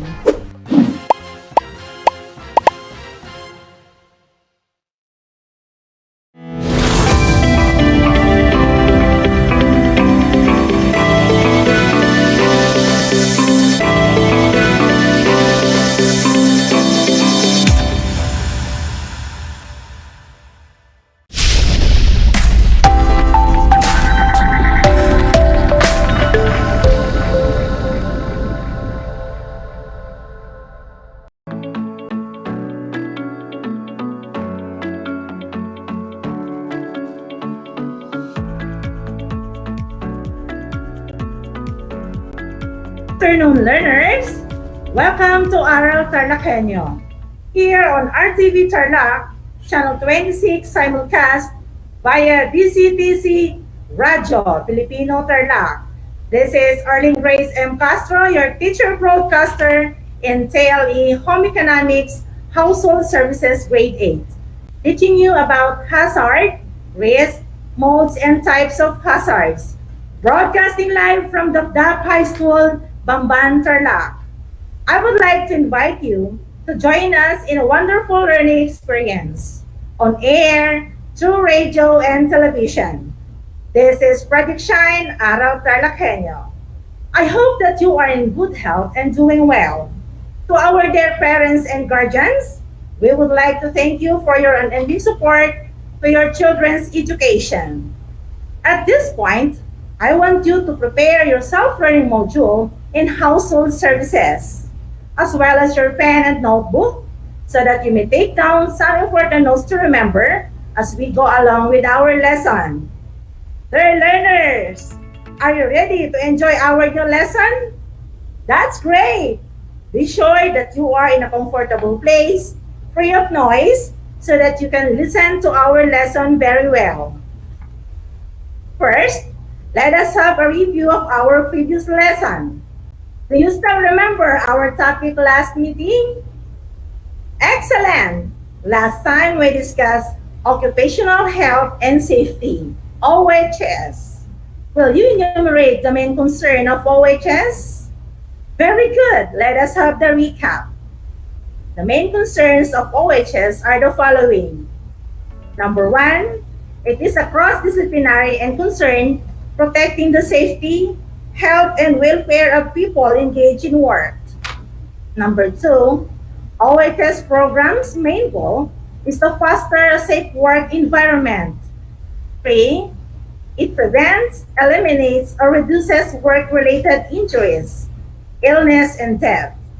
All wages in the country is established by Executive Order number 307. Since the last lesson is already clear to everyone, let us move on to the next lesson. But before that, let us have a brain enhancer activity. I want you to listen very carefully and arrange the following jumbled words. You can use a notebook or paper where you can jot down the following jumbled letters. Let us start, my dear students. Why don't we start with your simple yell? Very good. Jumbled letters number 1 is DRACHA. Timer start in 5 seconds. And if your answer is hazard, that is correct. Number 2, we have LACIDOLOID. Timer start again in 5 seconds. And if your answer is biological, then you are right. Clap by yourself. Jumbled letter number 3, LACINAHCEL. Timer start again in 5 seconds. Excellent! You got it right. The word is mechanical. Clap by yourself. For you to be able to know more about our topic for today, learners, take a look at these pictures. What will happen if you do not practice food safety? Very good. Poor food hygiene practice will lead to those consuming the food to become severely ill, most likely with foodborne illness, also known as food poisoning. Gastroenteritis can be caused by virus and bacteria, which results to serious abdominal cramp, vomiting, diarrhea, and fever. Gastroenteritis is a short-term illness triggered by the infection of the digestive system. So class, follow the procedures on food safety. Learners, let us now proceed. Okay? The first one is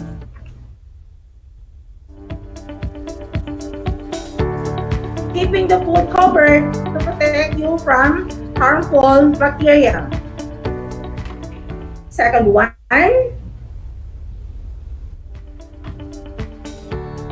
separate the cooked and uncooked food to avoid contamination. Third one, chill the food to maintain freshness and to prevent spoilage. Part 1, wash your hands before touching the food. A very timely example in the midst of pandemic. It is all for your safety. Lastly, cook the food to right temperature from 4 degrees centigrade to 60 degrees centigrade. Learners, let us now proceed to the next lesson. Let's begin. Open your self-learner module in Household Services, Grade 8 on Module 2, Page 3. Our topic for today is about hazard and risk. On this topic, we will discuss the following objectives. Okay, the first one is the definition of hazards and risks. Number 2, explain the modes and the types of hazards. Number 3, the effective ways on how to minimize hazard and risk. Moving on, let us now define the meaning of hazard.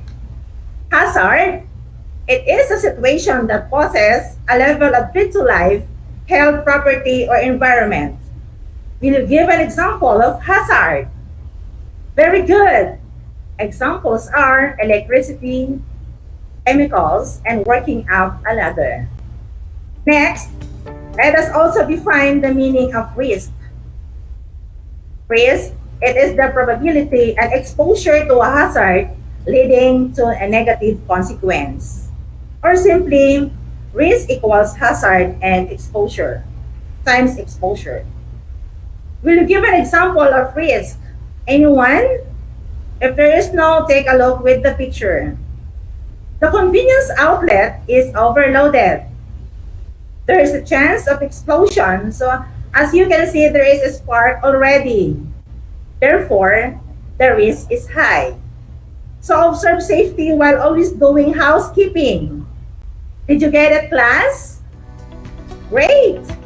Let us continue. I want you to be familiar with the three modes of hazards. First, let us define dormant. A situation that has the potential to be hazardous, but no people, property, or environment is currently affected by this. Will you give an example of dormant hazard? Very good.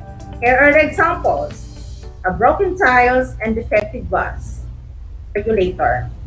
Is it clear, class? Nice. Let us move on to the second one. Harm. The situation where the hazard is in the position to harm people, property, or environment. Will you give an example of harm hazard? Oh, it seems that you do not have any idea about it. For you to understand, the example is non-isolated wire. To avoid short circuit, do not use equipment with non-insulated wire. Ask for repair and help of a professional electrician. Lastly, active. A harmful incident involving the hazard that occurred. Occurred means it is happening. Will you give an example of active hazard? Perfect. Here is the example, the kitchen fire accident. Cooking fire are the cause of home fires and injuries. Take precautions before and while you cook, such as cleaning your stovetop regularly. Watch food carefully and moving any flammable objects away from the heat to keep your cooking place safe. Do you have question, class? Nice. It seems that you are listening to me. Give yourself a warm up applause. Let's move on. I want you to be aware of the different types of hazards. First, biological hazard. It is one originating from an organism that is foreign to the organism being affected in presence or in concentration. Biological relating to life and living process.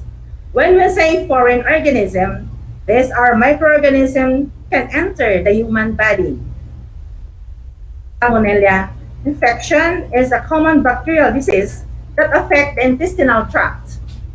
The bacteria are passed from the feces of people or animals to other people or animals. Contamination of foods are often of animal origin. They include pork, beef, poultry, seafood, milk, and eggs. On the other hand, the hazard from this bacteria can be avoided through proper handling, storing, and cooking of food. We'll give an example of biological hazard. Very good. Some examples are bacteria, viruses, and parasites. In this pandemic, virus affects many lives. So it is very timely example for us to be aware of these hazards. For your protection, be watchful of the food you eat so that you will not get sick. Wear your face mask, your face shield, wash your hands, and observe social distancing. Second, chemical hazard can be considered a hazard if by virtue of its intrinsic properties can cause harm or danger to humans, property, or environment.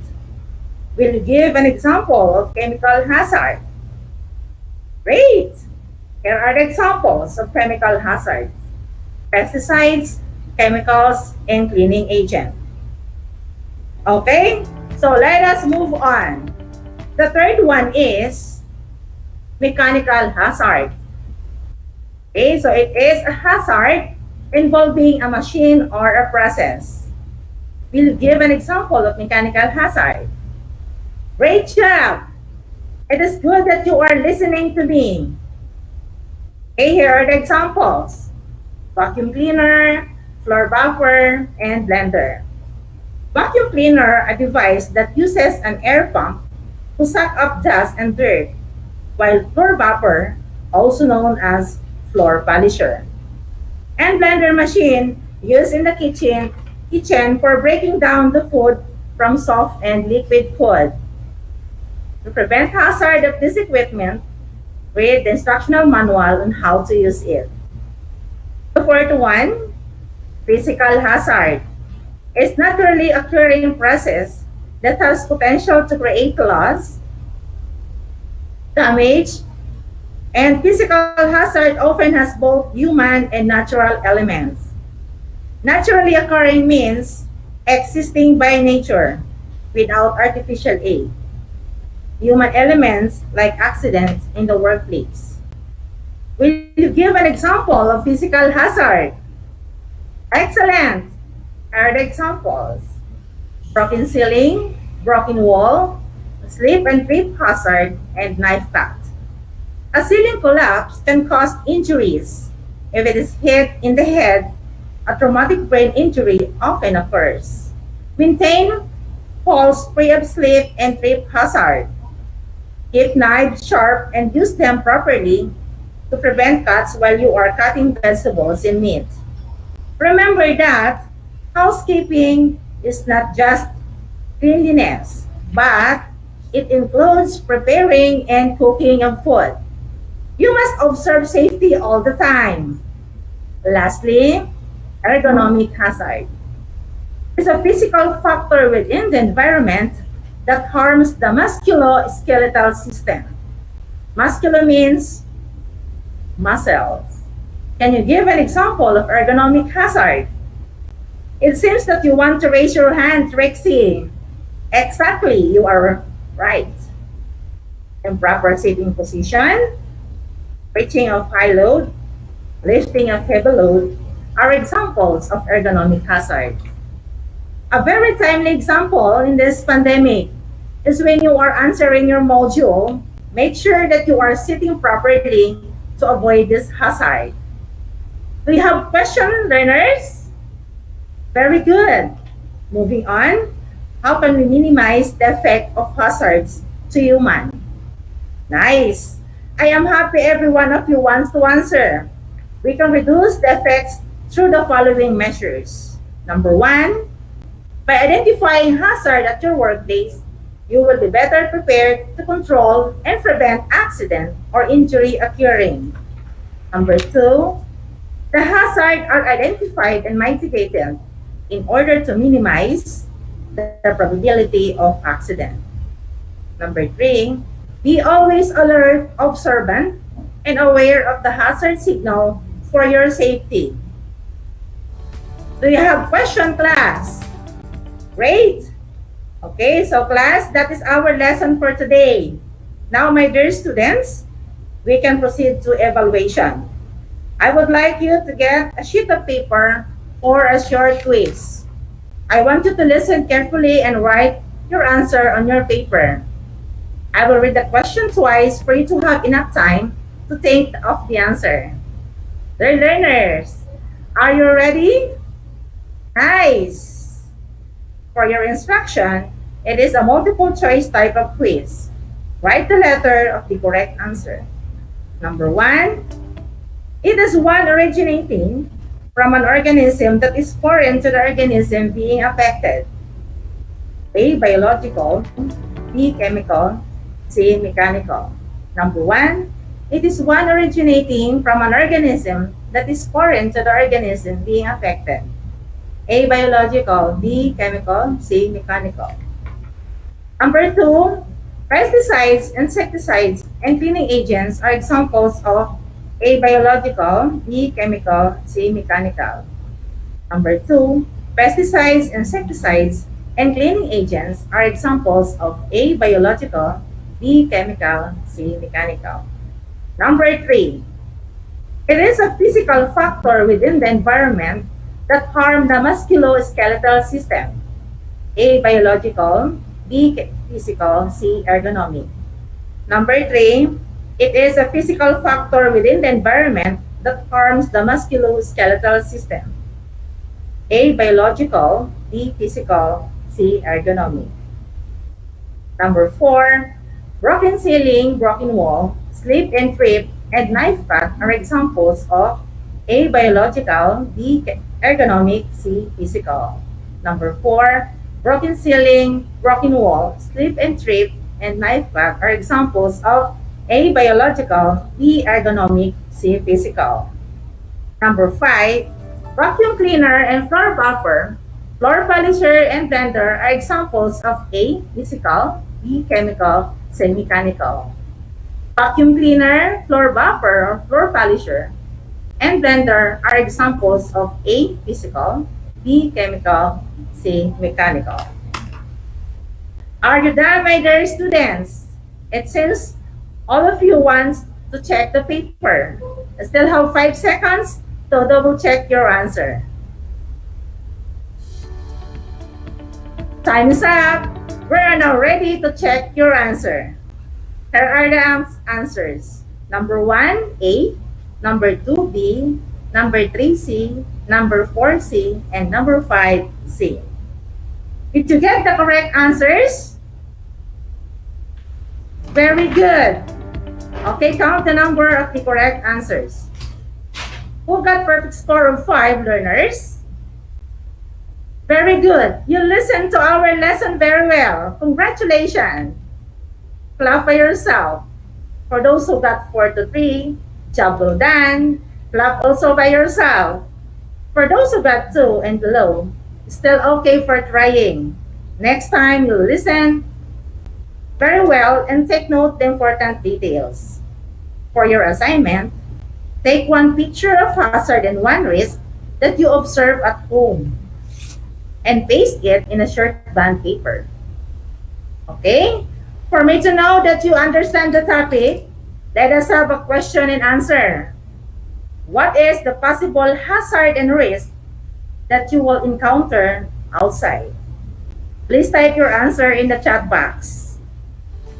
In 5 seconds. Wow, nice! I saw 2 answers. Please allow me to read it, learners. As Bea said, the possible hazard is overcrowded places, while the risk is the physical contact of the virus. Excellent! You are correct.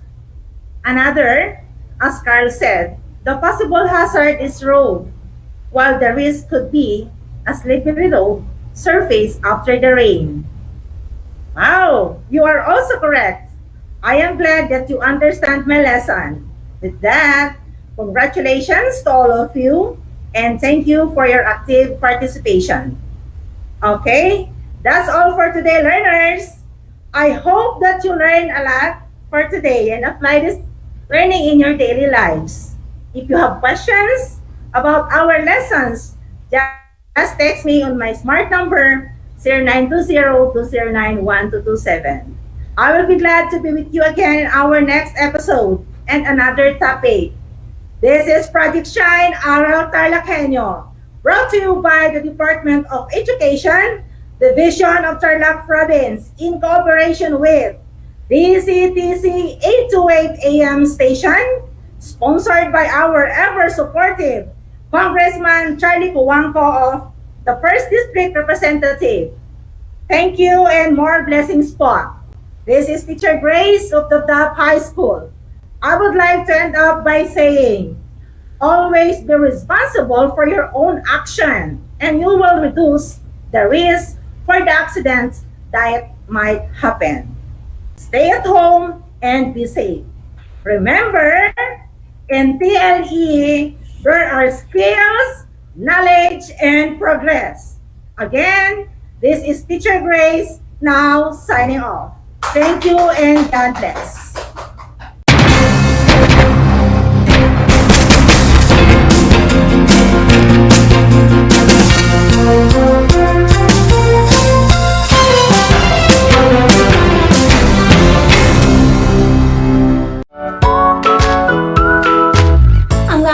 pagbati at paghanga sa inyong patuloy na pag-aaral.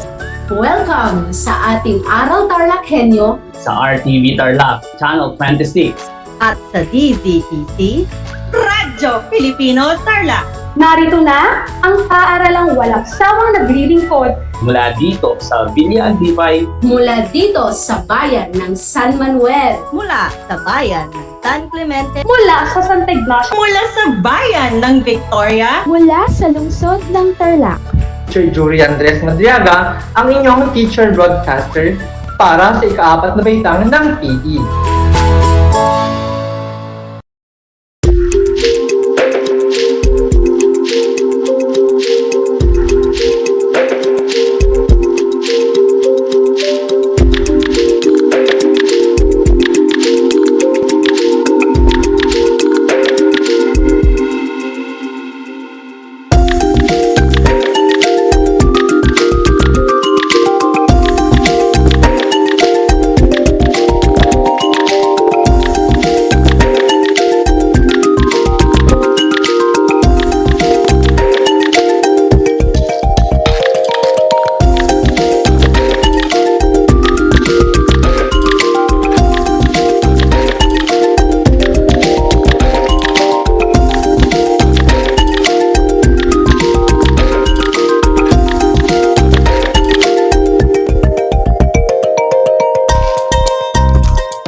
Handa ka na bang magpabakuna? Narito ang mga paalala at hakbang na gagawin sa proseso ng pagbabakuna. Bago ang pagbabakuna, kinakailangan mo nang dumaan sa pre-vaccination screening. Kinakailangan kumuha muna ng medical clearance sa doktor ang mga kabilang sa special population tulad ng mga sumusunod.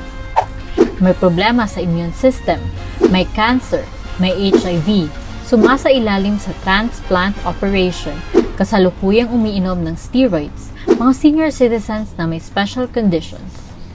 Step 1. Waiting area. Siguraduhin kayo ay pumunta sa tamang oras at petsa ng inyong schedule sa pagbabakuna. Hindi papayagan ang mga walk-in sa vaccination sites. Maupo sa bakanting upuan alinsunod sa tamang pagkakasunod ng bilang. Hintayin na tawagin kayo para sa susunod na hakbang. Habang nag-aantay, sumunod sa minimum public health standards. Isuot ang face mask at face shield. Sundin ang proper physical distancing at ugaliing maghugas at isanitize ang kamay. Step 2. Registration.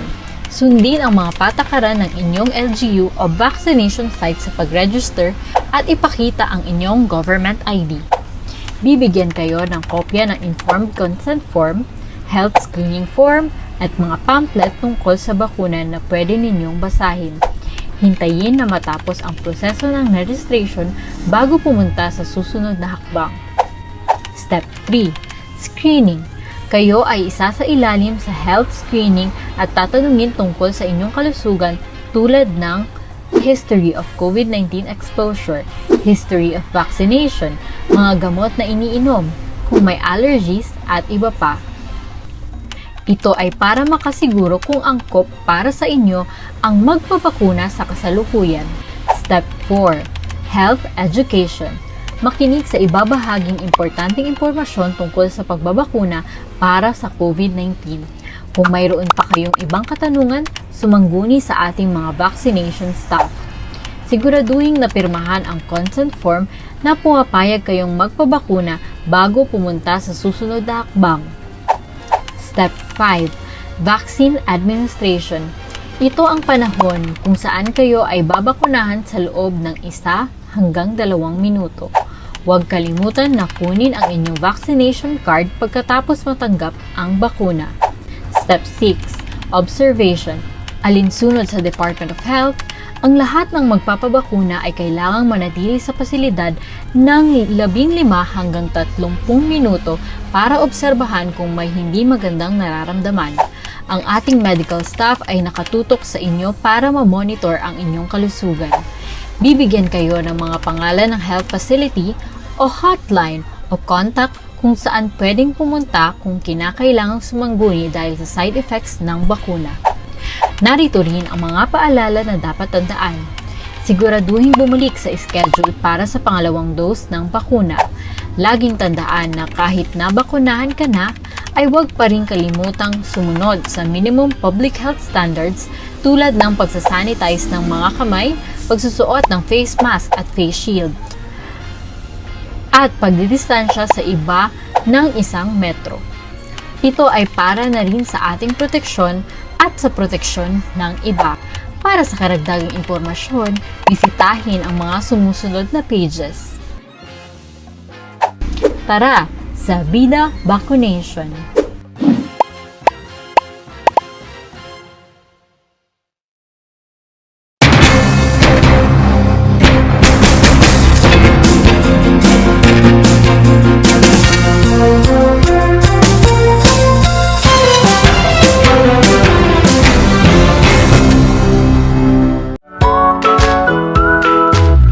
Kumusta ginigiliw kong mga mag-aaral? Muling sumasa inyo ang Aral TarlakHenyo Mula sa RTV Tarlac, Channel 26 at DZTC 828 Radyo Pilipino. Ako ang inyong guro, Ginoong Orlando Santos Alejo Jr. sa sining pang-industriya ng ika-4 na baitang sasamahan at gagabayan ka Gamit ang makabagong paraan ng komunikasyon.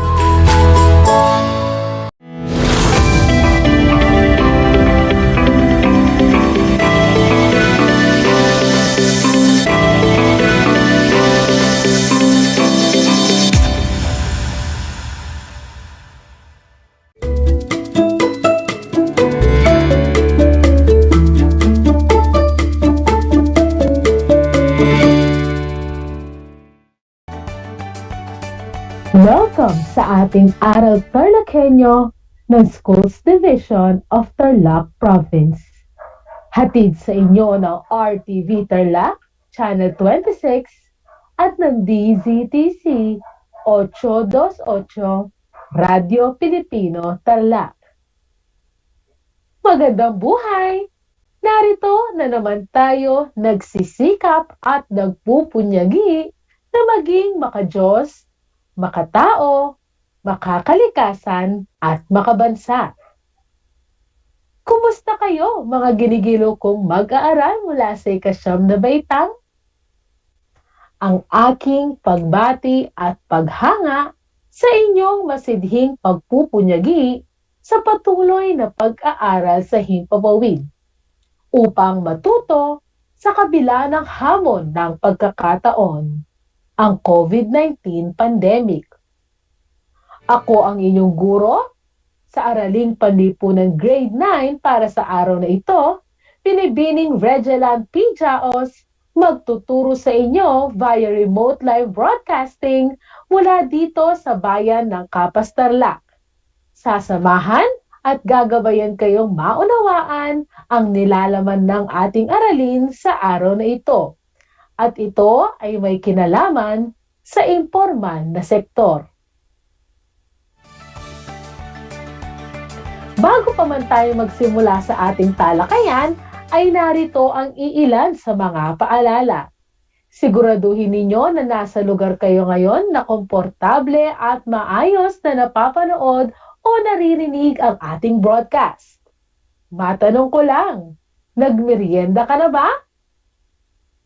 Mabuti naman, dahil nararapat lamang na may laman ang inyong tiyan upang mas maging alerto ang inyong pag-iisip at mas maayos na maunawaan ang ating arilin sa araw na ito. Sa puntong ito, nais kong kunin ninyo ang inyong module sa Araling Panlipunan para sa ika-7 linggo ng ika-4 na markahan. Ito ay ang Module 7 na may pamagat na impormal na sektor. Ihanda na rin ang inyong ballpen at sulatang papel upang maitala o maisulat ang mga mahahalagang impormasyon o konsepto na aking mababanggit. Ang ating paksang aralin ay patungkol sa dahilan at epekto ng impormal na sektor. Bago tayo magsimula sa ating paksa ngayong araw, ay alalahanin muna natin ang ating naging aralin noong araw ng Martes. Natatandaan pa ba ninyo? Noong nakaraang episode, ating tinalakay ang impormal na sektor na nagtataglay ng malawak na katangian. Ito ay binubuo ng mga unit na nagsasagawa ng pagbuo ng produkto at serbisyo na may layuning makalikha ng empleyo o trabaho at magdulot ng kita sa taong lumalahok dito. Ang mga gawain dito ay naisasagawa dulot ng mababang antas ng organisasyon, hindi pagsunod sa itinatakdang kapital at pamantayan, at napakaliit na antas ng produksyon. Ang mga kasapi sa pagsasagawa ng mga gawain sa produksyon sa ilalim nito ay kadalasang mga kamag-anak o malalapit na kaibigan. Ito ay walang formal na pagsunod sa mga patakarang itinatakda ng pamahalaan. Ilan sa mga halimbawa ng mga taong kabilang sa sektor na ito ay ang mga nagtitinda sa kalsada o yung kilala natin bilang mga sidewalk vendors, mga pedicab drivers, karpintero, at mga hindi rehistradong operasyon sa mga pampublikong sasakyan o mga kolorum. Kabilang din sa sektor na ito ang mga gawaing ipinagbabawal ng batas tulad ng prostitusyon, ilegal na pasugalan, pamimirata ng mga optical media gaya ng CD at DVD. At kaugnay nito, ang mga sumusunod ay ang mga karaniwang katangian ng informal na sektor. Una, hindi nakarehistro sa pamahalaan. Pangalawa, hindi nagbabayad ng buwis mula sa kanilang kinikita.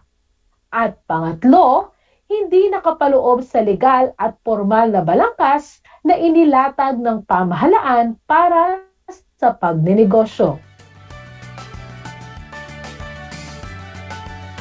At ngayon, sa palagay ko ay handa ka na sa ating bagong paksa sa araw na ito. Sa lahat po ng mga magulang at mag-aaral sa ika-9 na baitang na nanonood at nakikinig sa ating broadcast, kung kayo po ay may mga katanungan o nais linawin ukol sa ating paksa ngayong araw, maaari kayong magbigay ng mensahe sa aking Facebook Messenger.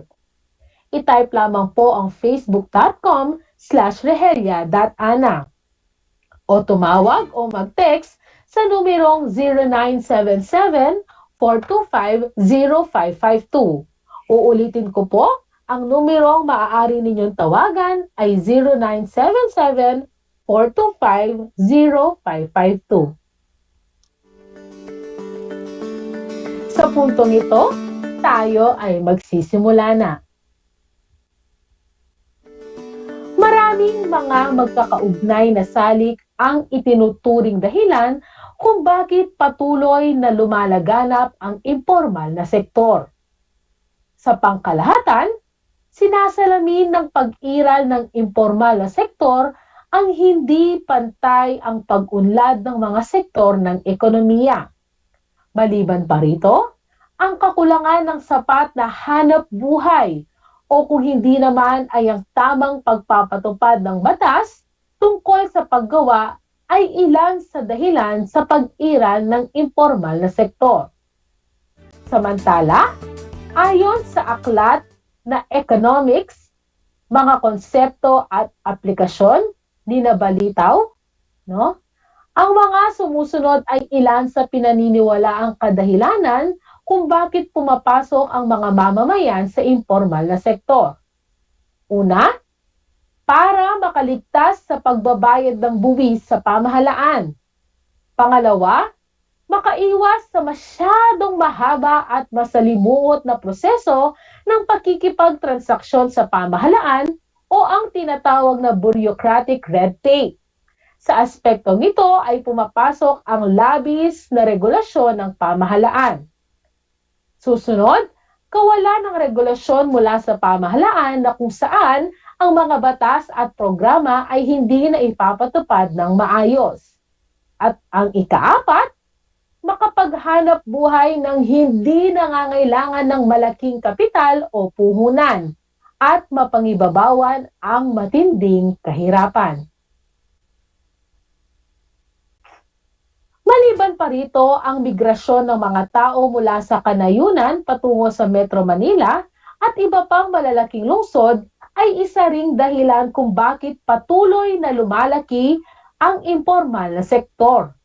Gayunpaman, masasabi rin nating ang paglaganap ng informal na sektor ay nagpapakita ng pagkakaroon ng ugaling mapamaraan ng mga Pilipino upang mapaglabanan ang hamon ng kahirapan. Ipinapakita rin nito ang pagiging matatag laban sa mga suliraning pangkabuhayan gaya ng matataas na presyo ng bilihin, kawalan ng trabaho, maliit na pasahod at mababang antas ng edukasyon. Sa kabilang dako, ang pag-iral ng informal na sektor ay nagdudulot ng sumusunod na epekto sa ekonomiya. Una, pagbaba ng halaga ng nalilikom na buwis. Dahil ang mga kabilang sa informal na sektor ay hindi nakarehistro, hindi rin sila nagbabayad ng buwis mula sa kanilang kinikita o operasyon. Pangalawa, banta sa kapakanan ng mga mamimili. Dahil ang mga bumubuo sa informal na sektor ay hindi rehistrado at hindi sumusunod ayon sa itinatalaga ng batas tungkol sa kanilang operasyon, maaaring ang mga produkto o serbisyo ay hindi pasado, sa quality control o standard ayon sa itinakda ng Consumer Act of the Philippines. Kung kaya't ang mga mamimiling tumatangkilik dito ay maaaring mapahamak, maabuso o mapagsamantalahan. Pangatlo, paglaganap ng mga ilegal na gawain. Dahil sa kagustuhan na kumita ng mabilisan, ang mga tao ay nauudyok na pumasok sa informal na sektor na kung minsan ay mga gawaing ilegal o labag sa ating bansa. Nagkaroon ng mga batas, programa at patakarang pang-ekonomiya kaugnay sa informal na sektor. Ang ilan sa mga batas, programa at mga patakarang pang-ekonomiya na may kaugnayan sa informal na sektor ay ang mga sumusunod. Ang Republic Act 8425. Ang batas na ito ay kilala din bilang Social Reform and Poverty Alleviation Act of 1997. Ito ay nilagdaan noong Disyembre 11, 1997 at formal na ipinatupad noong Hunyo 3, 1998. Itinatadhana ng batas na ito ang pagkilala sa informal na sektor bilang isa sa mga disadvantaged sector ng lipunang Pilipino na nangangailangan ng tulong sa pamahalaan sa aspektong panlipunan, pang-ekonomiko, pamamahala at maging ekolohikal. Isinulong ng batas na ito ang tinatawag na Social Reform Agenda na naglalayong iahon sa kahirapan ang mga Pilipinong kabilang sa informal na sektor. Upang maisakatuparan ang mga probisyon ng batas na ito, ay itinatag ang National Anti-Poverty Commission bilang ahensyang tagapag-ugnay at tagapayo tungkol sa mga usaping may kinalaman sa mga bumubuo sa informal na sektor. Susunod ay ang Republic Act 9710. Ang batas na ito ay nilagdaan noong Agosto 14, 2009 at kinilala bilang Magna Carta of Women. Ayon sa batas na ito, ang National Commission on the Role of Filipino Women ay naging Philippine Commission on Women. Ito ay isinasa batas bilang pandaigdigang pakikiisa ng ating bansa para sa layunin ng United Nations para sa Convention on the Elimination of All Forms of Discrimination Against Women. Kumikilala ito sa ambag at kakayahan ng kababaihan para itaguyod ang pambansang kaunlaran. Susunod ay ang Presidential Decree 442. Ito ay mas kilala bilang Philippine Labor Code na naisabatas noong Mayo 1, 1974. Itinuturing ito bilang pangunahing batas ng bansa para sa mga manggagawa. Ito ay naglalaman ng mga probisyon para sa espesyal na manggagawa. Kabilang ang mga industrial home workers, kasambahay, mga batang manggagawa, at kababaihan na kabilang sa informal na sektor. At ito ay batay sa Book 2, Title 2 of the Labor Code.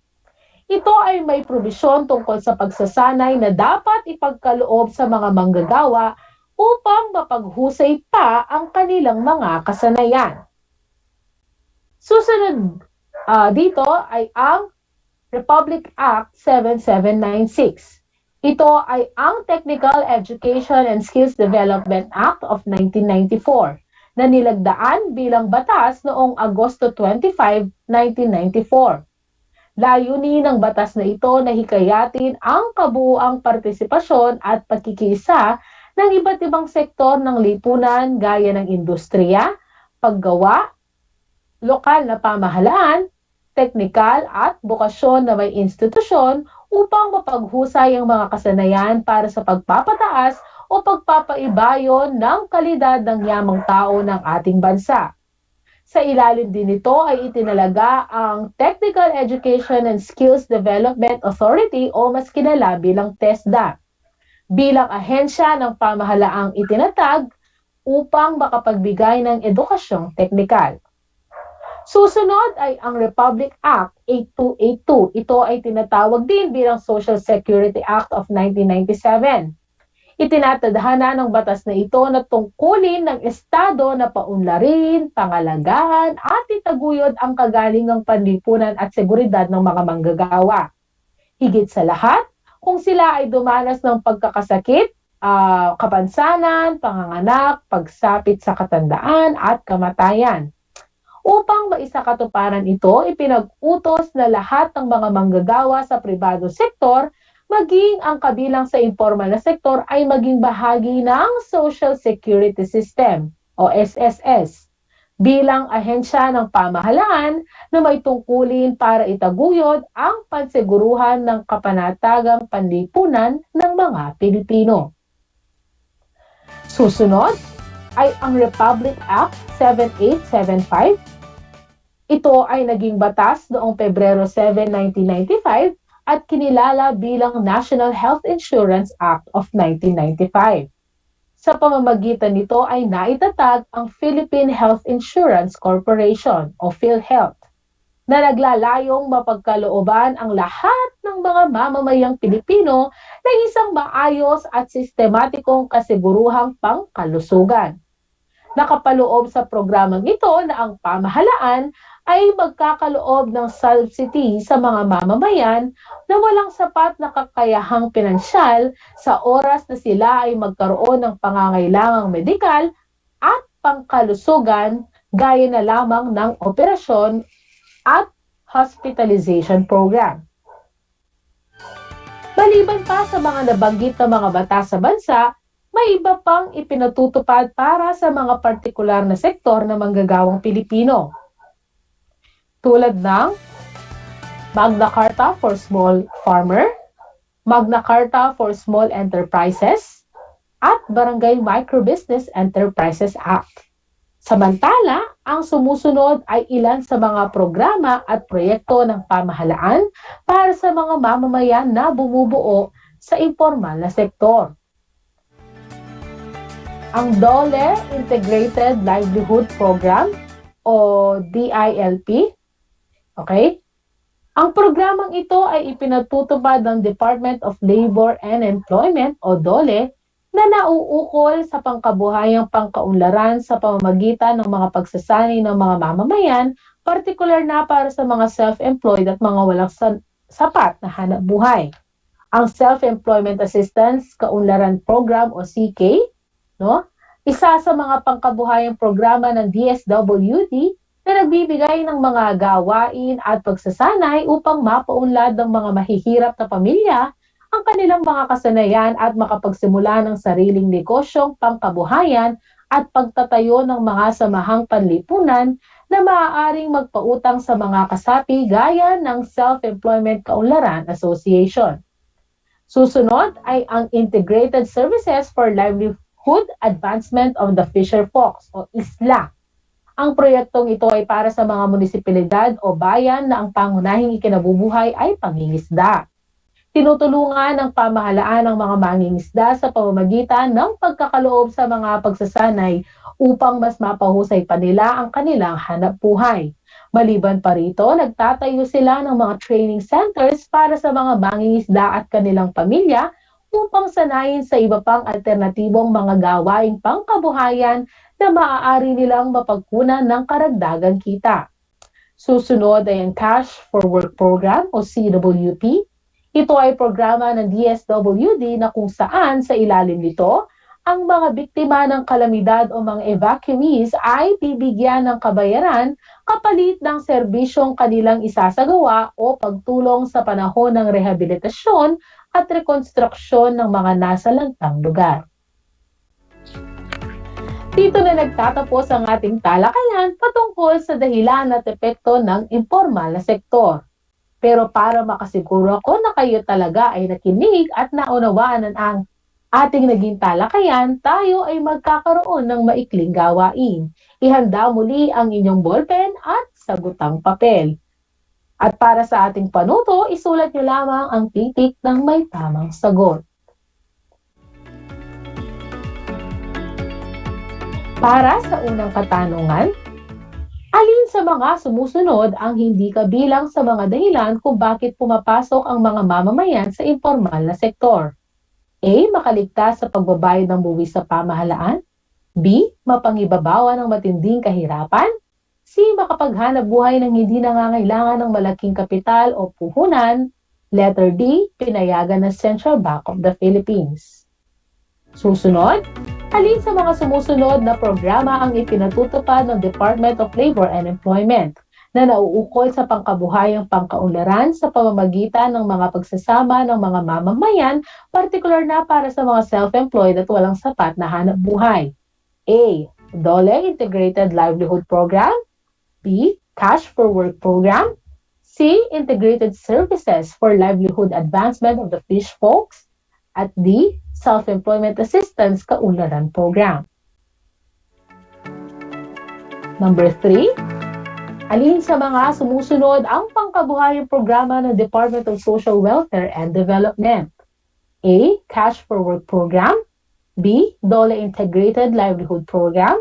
C. Self-Employment Assistance Kaunlaran Program. And at letter D. Integrated Services for Livelihood Advancement of the Fish Folks. Number 4.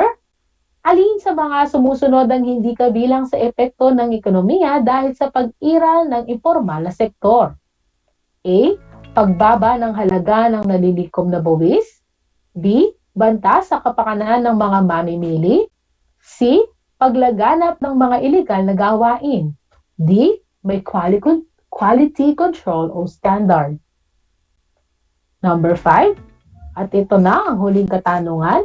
Alin sa mga sumusunod na batas na nilagdaan noong Agosto 25, 1994 na ang layunin na hikayatin ang kabuuang partisipasyon at pakikisa ng iba't ibang sektor ng lipunan gaya ng industriya, paggawa, lokal na pamahalaan, teknikal at vokasyonal na mga institusyon upang mapaghusay ang mga kasanayan para sa pagpapataas ng kalidad ng yamang tao ng ating bansa? A. RA 7796. B. RA 8282. C. RA 7875. D. RA 8425. Bibigyan ko kayo ng ilang segundo para i-finalize ang inyong mga kasagutan.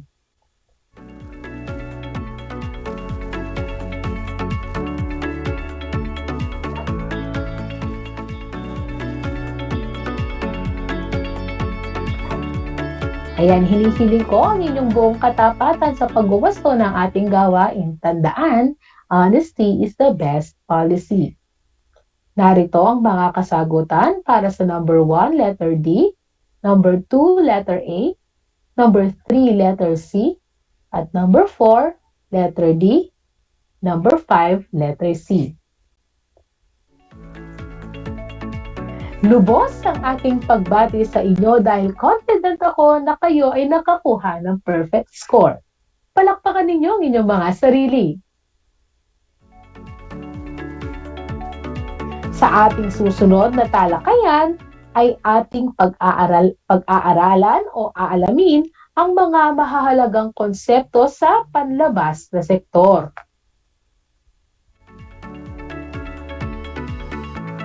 Ayan.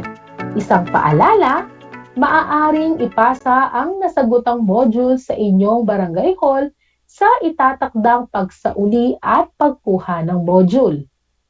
Tandaan, ang inyong mga magulang o guardian lamang ang maaaring magtungo sa barangay hall sa pagpasa ng inyong mga sinagutang gawain at module. At sila din ay inaasahang sumunod sa ating mga health protocols, gaya na lamang ng pagsusuot ng face mask at face shield.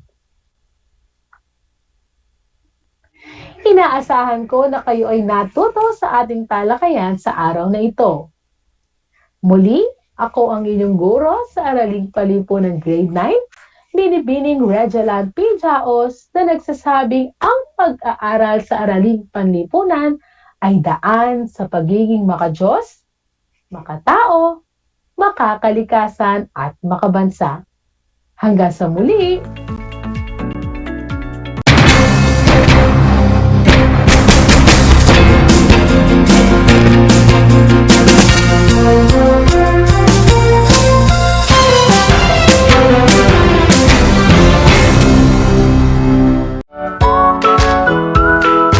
How are you today? Hello, everyone. Hello, learners of Tarlac. Good morning, Mas Talino Grade 4 learners. Welcome to Aral TarlakHenyo Here on RTV Tarlac Channel 26. Simulcast over DCTC Radyo Pilipino Tarlac.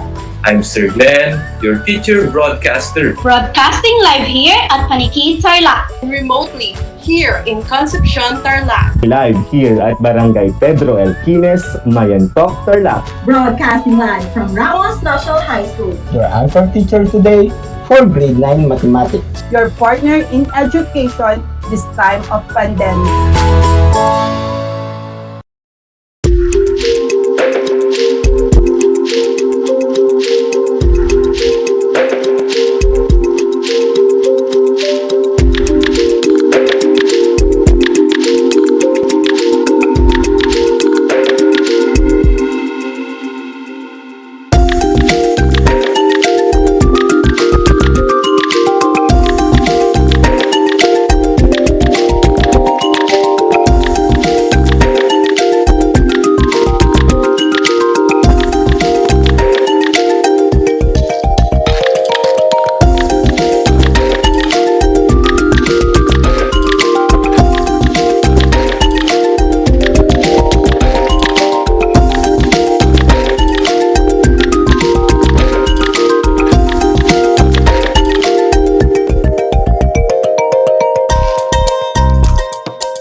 Alam niyo ba na ang kinikilalang Guinness Book of World Records holder bilang pinakamaliit na commercially harvested fish ay isang sinarapan? Ito ay matatagpuan lamang sa Pilipinas, sa Lake Buhi sa Bicol River. Isa itong uri ng goby na may transparent na katawan na may sukat na 12.5 mm. Alam mo na, yan ang sinarapan. Gutom ka ba sa impormasyon? May na-miss ka bang subject at leksyon? Gusto mo bang alalahanin ang nakaraan o dagdagan ang iyong kaalaman? Lahat yan alamin natin because the professor is in. Professor on air and online. Kasama si Professor Willie Perez. Isang oras na kaalaman, isang oras na makabuluhan. Professor on air. Mamangha at tumawa sa mga tips at trivia. Sa gabay at tanong, sagot ka rin niya. Professor on air and online. Kasama si Professor Willie Perez. Tuwing Sabado, alas 10 hanggang alas 11 ng umaga. Mapapakinggan sa Radyo Pilipino at mapapanood sa RTV Tarlac Channel 26. Professor on air. This is my story. Ano ang kwento ng buhay mo? Malungkot? Masaya? May kababalaghan? O puno ng aksyon? Ang bawat kwento ng kapwa nating Pilipino ay mahalaga. This is my story. Sama-sama nating ibahagi ito upang magbigay aral at inspirasyon sa ating lahat. This is my story. This is my story. Hosted by Mitch Desunia. Tuwing Sabado, alas 3 hanggang alas 4 ng hapon. Mapapakinggan dito sa Radyo Pilipino at mapapanood sa RTV Tarlac Channel 26. This is my story.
Your teacher broadcaster in TLE Home Economics Grade 9 Cookery.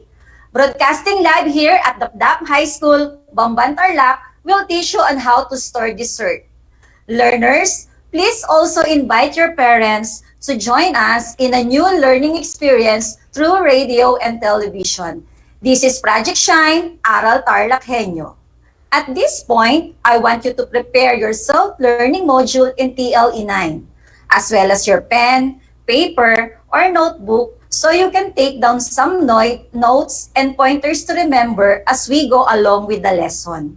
Are you ready now? Very good. Let us start. I hope that you are in good health and doing fine. Be sure that you are in a comfortable place and free from unnecessary noise so that you can listen to our lesson very well. First, let's have a review of our previous lesson. Do you still remember our topic last meeting? Yes, very good. Last time, we discussed the 4 garnishes to add appeal and wow factor in garnishing and plating desserts. Will you name some by looking at these pictures? First picture. Excellent!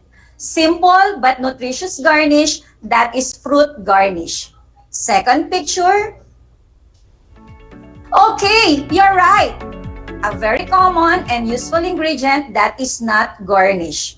Third picture. Very good. It is flavorful and attractive, the chocolate garnish.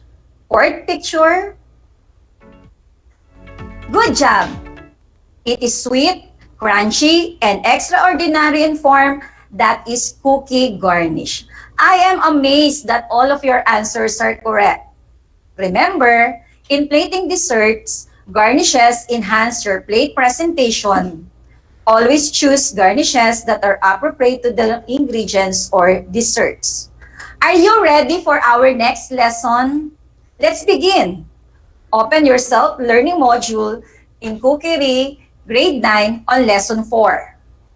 Our topic for today is about storing desserts. In this topic, the following learning outcomes are expected from you. It is all about acquiring knowledge and skills about, first, the guidelines to be observed in storing desserts. Second, the packaging materials and equipment used in storing desserts. And third, the sanitary practices when storing desserts.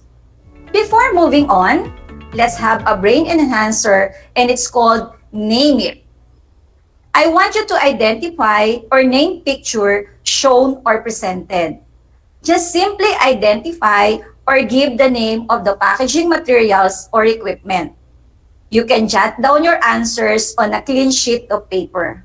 Let's begin, my dear students. Why don't we start with a cheer?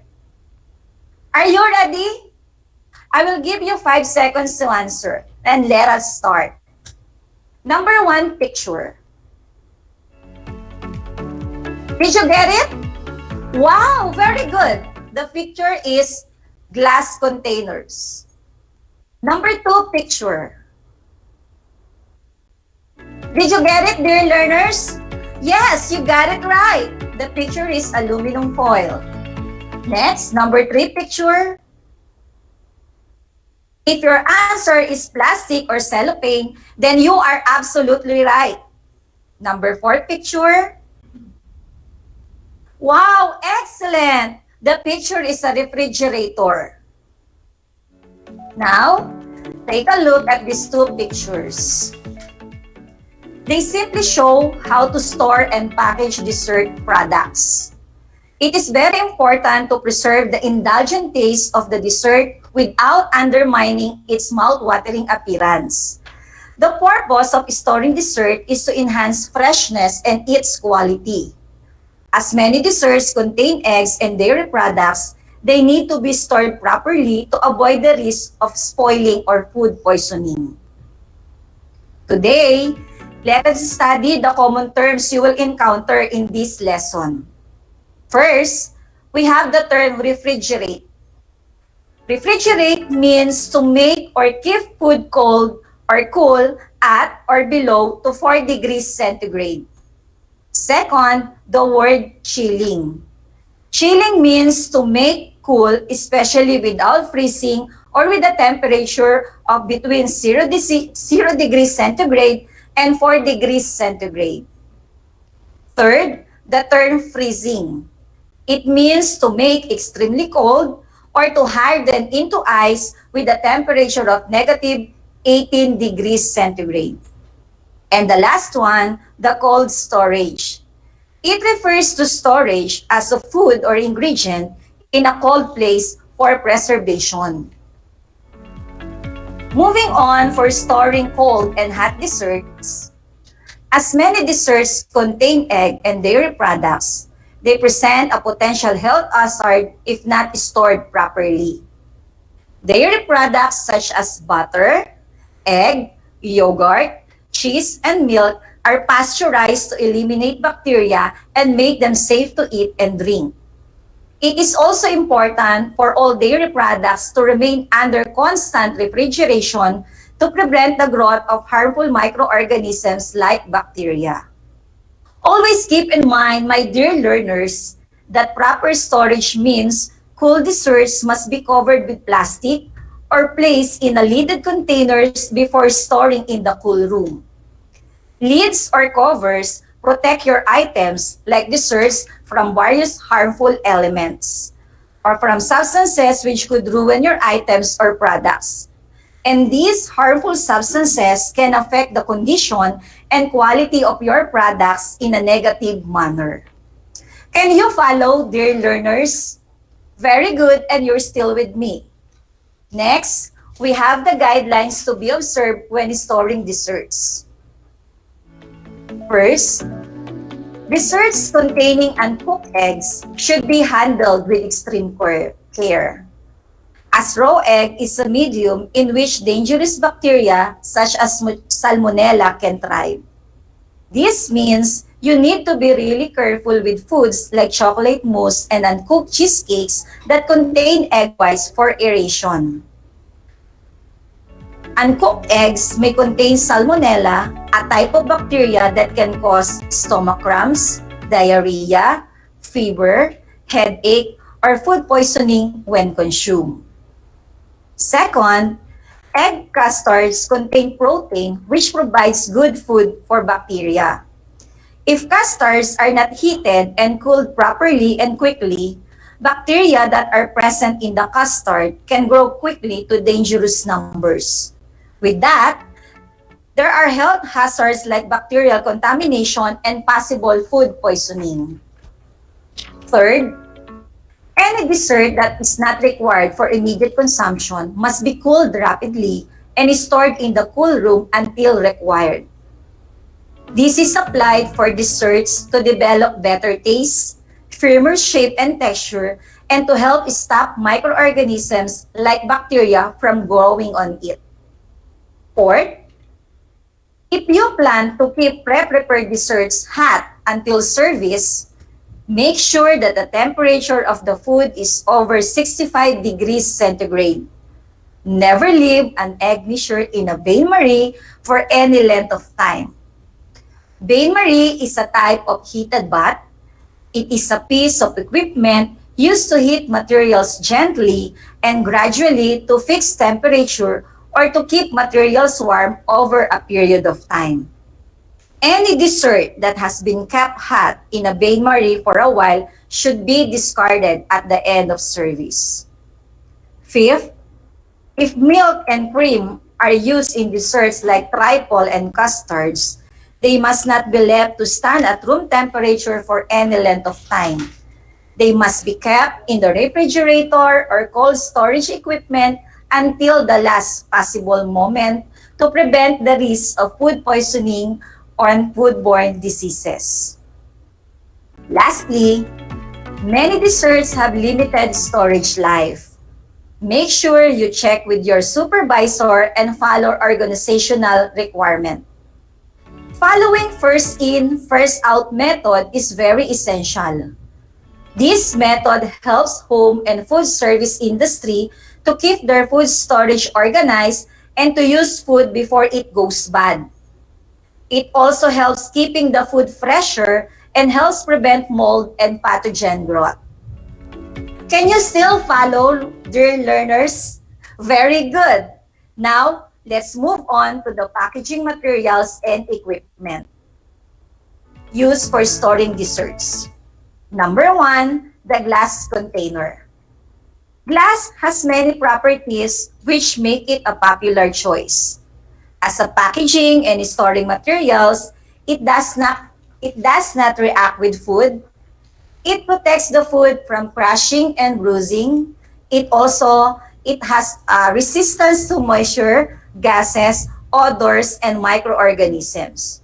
Also, it is reusable, resealable, and recyclable. Number 2, the plastic container. The safest plastic containers for foods are number 1, 2, 4, and 5. These are generally BPA-free storage containers. Plastic containers are durable, lightweight, and cost-effective. Number 3, plastic or cellophane. They are extremely useful as they can be made in either soft or hard forms. Plastic cost is relatively low. It has a good barrier properties against moisture and gases. Plastic has wet and dry strength and heat resealable to prevent leakage and content. Number 4, the aluminum foil. The aluminum foil is a food packaging that helps to prevent food from coming in contact with germs. As it is highly resistant to all bacteria, it is impervious to moisture, light, bacteria, and all gases. And because of its ability to block out bacteria and moisture especially, it helps the food to last longer. Number 5, the packaging tapes. It is a type of adhesive tape purpose for general sealing, wrapping, enclosing, and bundling to prepare items for handling, storage, and shipping. And number 6, the boxes. It is a type of container or rectangular prism used for the storage or transportation of its content. It is one of the materials with the least environmental impact. It is 100% recyclable and biodegradable, and it minimizes waste generation. Next, we have the equipment used for storing desserts. These are machines used for prolonging the shelf life of foods like desserts and lower the risk of food poisoning. First, we have the chiller. Chiller is a machine used for cooling items and keeping stored foods a few degrees above freezing. Then, we have the freezer. It can be a great storage space for items like breads and other baked goods. It helps preserve the storage life of foods by making them more inert and slowing down the detrimental reactions that promote food spoilage and limit quality shelf life. And the last, the refrigerator. It is a large container which is kept cool inside so that the food in it stays fresh. It also slows down the activity of bacteria, or it takes longer for the bacteria to spoil the food. Can you still follow, dear learners? Very good. And now, we are on the last part of the lesson, the sanitary practices when storing dessert. This refers more especially on measures for guarding against food contamination and food poisoning. First, handle the food properly to prevent spoilage and contamination. It includes the proper hand washing techniques to remove viruses, bacteria, microorganisms, dirt, grease, and other harmful and unwanted substances stuck to the hands. Second, the washing and rinsing of ingredients. It is a proven way to remove germs and unwanted residues from their surfaces. Also, the proper storage techniques of foods and ingredients. Generally, it protects food from external elements. Second, wash utensils and equipment thoroughly. Bacteria can grow on utensils, equipment, and working tables that have not been thoroughly cleaned, rinsed, and dried. Therefore, it must be clean, dried, and well sanitized. Third, keep away from food when you are ill. Food handlers suffering from colds, flu, fever, diarrhea, or even those with cuts and wounds must stay away from foods. They must not handle any food where there is a chance that they might make the food unsafe or unsuitable because of their illness. Fourth, store foods and ingredients properly. Proper food storage helps preserve the quality and nutritional value of the foods you purchase. And also, it helps make the most of your food by preventing spoilage. In addition, proper food storage can help prevent foodborne illness caused by harmful bacteria. And lastly, safeguard the food during food distribution and service. Food should be kept out of this danger zone as much as possible to prevent the growth of potentially harmful microorganisms. By the end of 4 hours, bacteria may multiply to unsafe levels. As a general rule, keep hot foods hot and cold foods cold. Is it very clear, dear learners? Okay, very good. Now, my dear learners, I want you to get a sheet of paper for a short quiz. The type of test is true or false.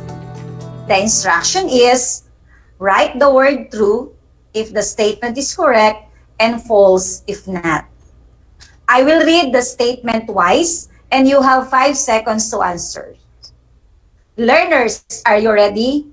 Okay, let's begin. Number 1. Proper storage of desserts means all desserts must be covered with plastic or placed in lidded containers before storing in the cool room.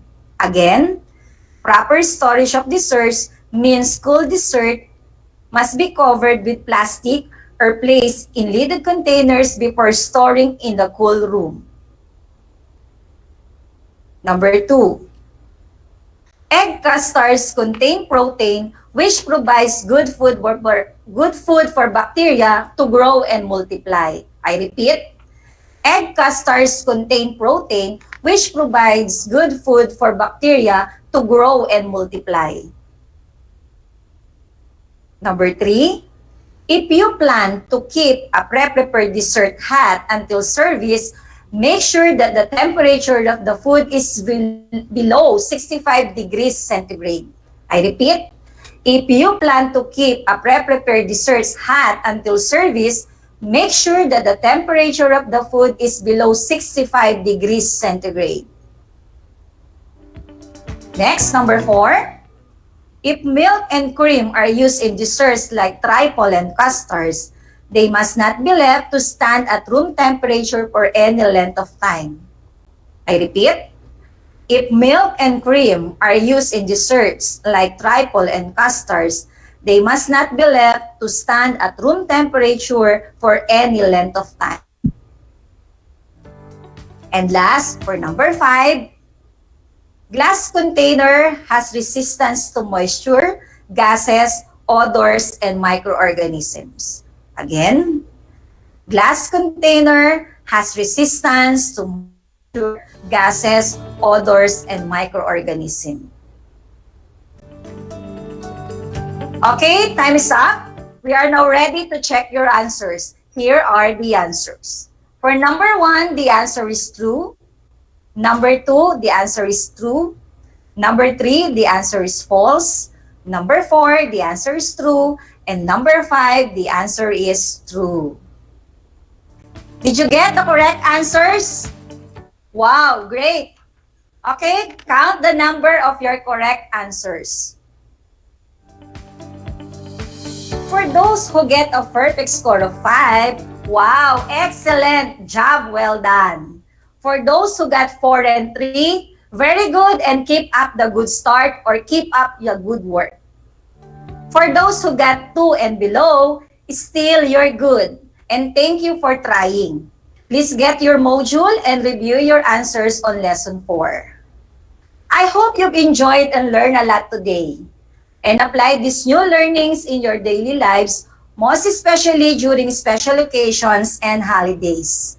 If you have questions about our lesson for today, just PM me or text me on my talk and text number 0946-252-5644. Again, 0946-252-5644. I am very much willing to answer your queries about our topic. Because we have still time, may I read some questions from our chat box. Hi there, learners. Thank you for sending questions. But since we have limited time, we can only read 2 questions for these sessions. For question number 1, the question is from Gwyneth Fiona Cordero of 9 Lithium. Her question is, what is the importance of storing desserts? Thank you, Gwyneth, for this question. We have 2 major reasons of practicing the proper way of storing desserts. First is to enhance the freshness of dessert products and its quality. And second is to avoid the risk of spoiling or food poisoning, which is risky to one's health.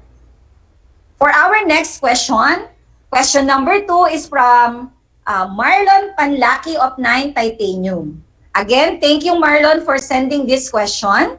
His question is, what is the advantage of refrigerating some desserts?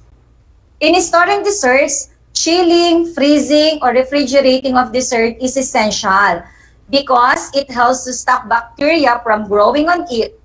Also, it helps to develop better taste or palatability and it contributes for a firmer shape and texture of dessert products or items. So that's all for today for our question and answer. And thank you, learners, for sending questions relevant to our topic. This is again Project Shine, Aral TarlakHenyo, brought to you by the Department of Education, Division of Tarlac Province, in cooperation with DCTC 828 AM radio station, sponsored by our supportive Congressman Charlie Coangco, the 1st District Representative. This is Teacher Des of DAPDAP High School from the TLE Department. I would like to end up by saying, dessert makes everything better. Thank you, keep safe, be healthy, and God bless. Once again, this is Teacher Des saying, there are skills, knowledge, and progress, and TLE is now signing off.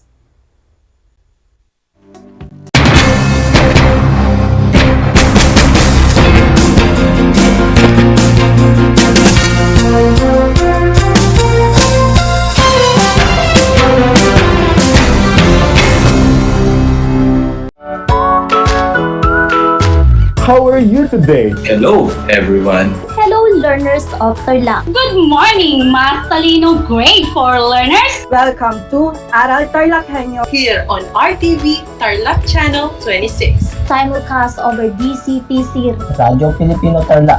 I'm Sir Glenn, your teacher broadcaster. Broadcasting live here at Paniki Tarlac. Remotely here in Concepcion, Tarlac. Live here at Barangay Pedro Elquines, Mayantok, Tarlac. Broadcasting live from Ramos National High School. Your anchor teacher today for grade 9 mathematics. Your partner in education this time of pandemic.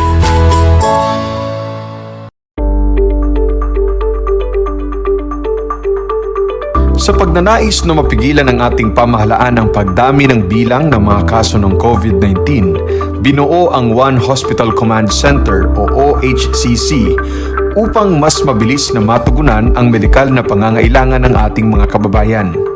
Bukas ang OHCC 24 oras araw-araw. Tumawag lamang sa mga hotline nito sa 0919-977-3333 o 0915-777-7777 o 02-886-50500. Maaari ring i-download ang Pure Force Citizens app sa Android o iOS upang mabilis na matugunan ang sinumang nangangailangan. Layon din ng OHCC na maiwasang mapuno ang kapasidad ng bawat ospital. Kaya't kung ikaw ay kinakailangang tumawag sa OHCC, mabibigyan ka ng libreng preliminary consultation. Para sa mga nangangailangan ng emergency quick response, makikipag-ugnayan ang OHCC sa DOH Bed Tracker at sa mga ospital upang makahanap agad ng pinakamalapit na bakanteng ospital.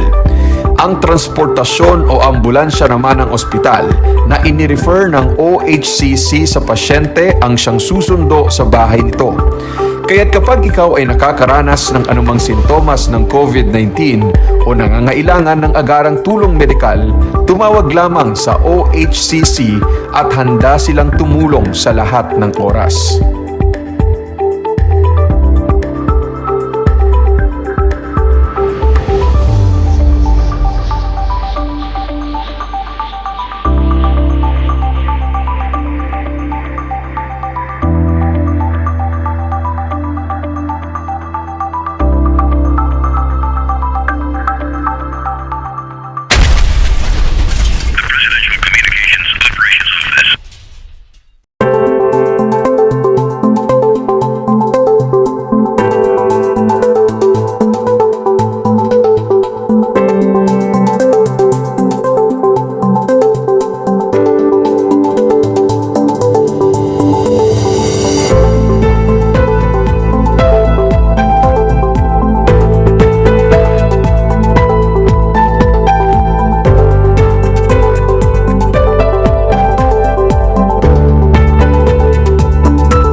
sa impormasyon? May namiss ka bang subject at leksyon? Gusto mo bang alalahanin ang nakaraan o dagdagan ang iyong kaalaman? Lahat yan alamin natin because the professor is in. Professor on air and online. Kasama si Professor Willie Perez. Isang oras na kaalaman, isang oras na makabuluhan. Professor on air. Mamangha at tumawa sa mga tips at trivia. Sa gabay at tanong, sagot ka rin niya. Professor on air and online. Kasama si Professor Willie Perez. Tuwing Sabado, alas 10 hanggang alas 11 ng umaga. Mapapakinggan sa Radyo Pilipino at mapapanood sa RTV Tarlac Channel 26. Professor on air.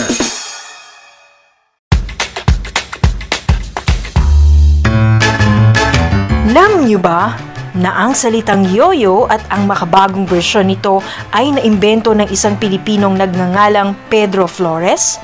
Taong 1920s nang dinala ni Flores ang laruang ito sa Estados Unidos. Sinimulan niya ang paggawa nito sa kanyang maliit na pabrika sa California at ipinakita sa mga tao ang iba't ibang tricks ng paggamit nito.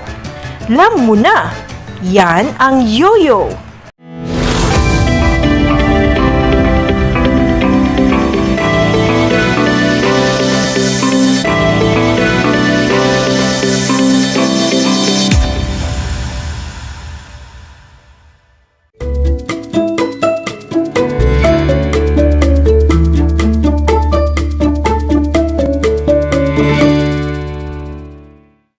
Today, grade 9 learners from all over the school's division of Tarlac Province, welcome to Aral TarlakHenyo here on RTV Tarlac Channel 26, simulcast over DCTC, Radyo Pilipino, Tarlac. Come and join me in our health-tastic and health-terrific discussion. I am Adriel Gabriel, your teacher broadcaster about our lesson for Health Grade 9 for the 4th quarter. Broadcasting live here in San Nicolas Poblacion, Concepcion, Tarlac. An important reminder to all our listeners, especially to our dear students, please feel free and comfortable enough to ask questions during and after this broadcast. You can post your questions and clarifications via FB live stream of Aral TarlakHenyo here on RTV Tarlac Channel 26 or post a message on our class GC. Now, I want you to get your notebook or paper, your ball pen, and your learning activity sheet so you can follow our discussion and answer some of our activities. Also, look for a place in your home where you feel comfortable and safe. To begin with our session today, let us go back with your previous lesson. In our previous lesson, you learned the meaning of injuries and their two classifications, namely intentional and unintentional injuries. Then, we have discussed about the intentional injuries that are self-inflicted and assault. I have here a capsule of medicine. Inside this capsule are pieces of paper with different news headlines printed on them. All you need to do is to determine the news headlines inside this capsule, whether they refer to intentional or unintentional injuries. Write your answers in table form of your learning activity sheet. Let us open the first news headline. Estudyante, nagpakamatay matapos mabuli. Share me your answer. That is right. That is intentional. Let us proceed to item number 2. Karambola ng mga sasakyan, 7 ang sugatan. If your answer is unintentional, you are right. For our third item, bata, nalunod sa baha. If you answered unintentional, you got it right. This time, let us open our fourth news headline. Riot ng mga gang na uwi sa madugong wakas. The answer is intentional. Did you get it correctly? Very good. Let us proceed to item number 5. Neophyte, patay sa hazing. The correct answer is intentional. Correct? That's nice. Congratulations. I am very happy that you have finished your task. For you to be guided on what you are going to learn today, let us know our objectives. After going through our lesson, you are expected to first, describe the type of intentional injuries committed by other groups. Second, identify protective factors related to intentional injuries, which will lead to our most essential learning competency, which is to demonstrate ways to prevent and control intentional injuries. Are you excited to learn? Then, let's start. I have here an activity titled 4 Picks 1 Word. You are familiar with this game, aren't you? If you know this game, it would be an advantage for you. All you need to do is to fix the jumbled letters to form a word that best describes the flash pictures. You have 10 seconds to answer each item. Are you now ready? For item number 1.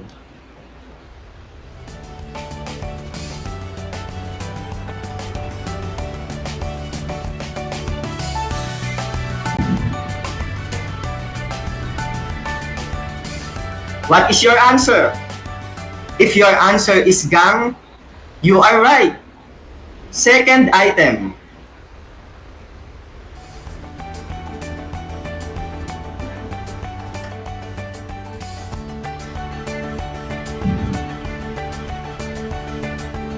If you answered fraternity, good job. Let us proceed to item number 3.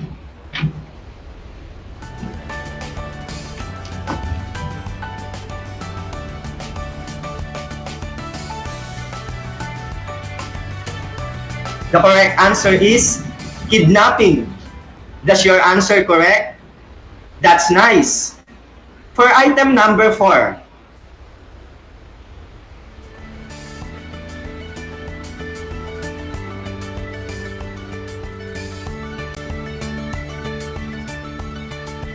What is your answer? The correct answer is terrorism. Is your answer the same? Great job. Congratulations, class! You did a great job for this activity. What's your score for this activity? Did you get all 4 correct answers? Did you know, class, that all those words are the type of intentional injuries committed by other groups? Let's start with our discussion by defining intentional injuries. Intentional injuries, from the word intention, it means you have an intention to hurt yourself or other people have an intention to hurt you, not by accident, but because they intended to do it. Intentional injuries are injuries resulting from violence. It can be divided into 2. The first one is what we call self-inflicted. This is when a person harms himself or herself on purpose. And the second one is called assault. This is when a person or a persons harm another on purpose. This time, we will focus our discussion to the intentional injuries committed by other groups. The first type of intentional injury committed by other groups that we are going to talk about is gang. Gang is defined as a relatively tough, mostly street-based group of young people who regard themselves and may be seen by others as a group that engages in a range of criminal activity and violence. Oftentimes, they are in conflict with other similar gangs. Young people join gangs and groups for lots of reasons. One of these is their need to belong, be included, or be part of a group they can identify themselves with. This is oftentimes true for those who do not feel a sense of belonging or care at home. Another reason is their desire for adventure, as they believe that joining gangs will give them the excitement and thrill of their lives. Lastly, they feel protected and looked out for if they are members of a gang.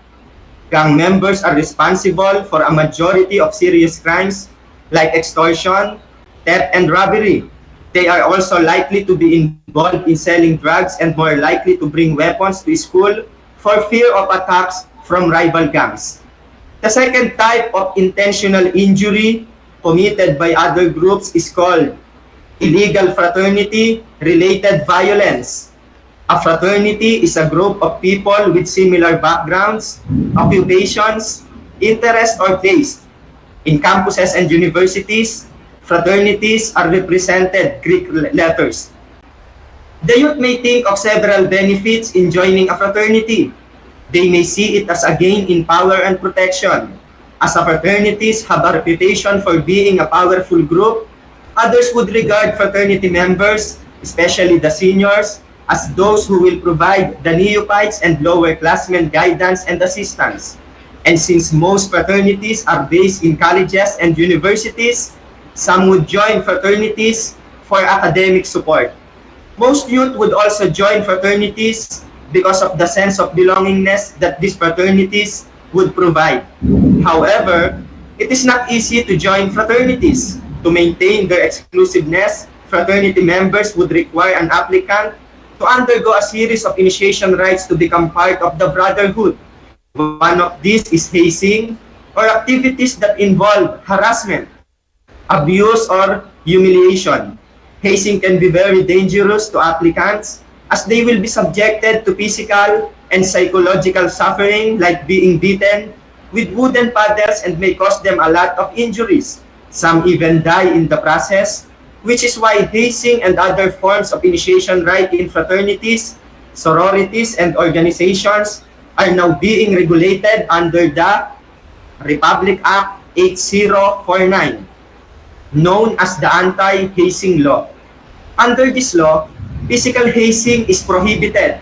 Fraternities, sororities, and other organizations are required to inform the school authorities regarding initiation rites that would take place, and the school will send representative to the actual initiation rites to see to it that no physical hazing will be done. The next type of intentional injury committed by other groups is kidnapping and abduction. Kidnapping is taking away or forcefully moving a person against his or her will and holding him or her in unjust captivity. The act is usually done for a motive like getting a monetary reward or ransom, or getting some sort of benefit from the person or their family. The kidnapper is usually a family acquaintance who knows about the family's wealth and influence, or a stranger who targeted the victim based on their outward appearance of wealth or information given to the kidnapper for someone who knows the victim intimately, such as household employee or someone else who suspects that the victim has a lot of cash. There are some cases wherein kidnappers target their victims based on their nationality, ethnicity, religion, social status, or organizational affiliation. The kidnappers could be an acquaintance or a stranger who has the information about a person or family's wealth and or influences. Unfortunately, because the primary aim of this type of kidnapping is to attract public attention, be visible, or to make a statement, the percentage of hostages that are killed can be quite high. Another type of kidnapping is based on gender, wherein the kidnapper is mentally disturbed and has strange sexual thoughts or behavior, which he or she has directed towards the victim. On the other hand, abduction is the use of deceit or force in order to take a person or a child away from their home or relatives. In abduction, the victim usually knows or has some sort of relation with the abductor. Most of the time, the abductor is not holding the victim for profit or any monetary gain. Abduction usually happens to children with separated parents, wherein the child will be tricked by one parent to come with him or her and take the child away from the other parent who has solely custody of the child. This is usually because of an emotional disorder created when the abductor feels that the child's welfare and best interests are at risk, or that child will be gone completely from his or her life. Sometimes, abductions occur out of revenge.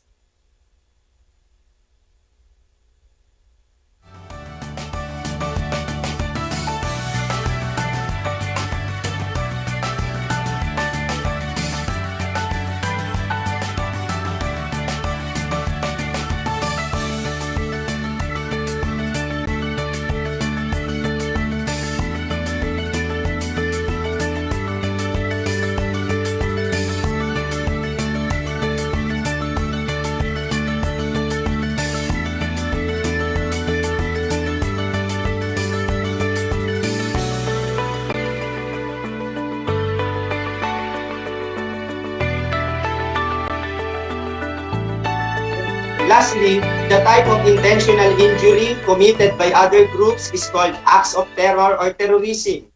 Acts of terror or terrorism is the use of violence for political goals and putting the public or a great number of people in fear.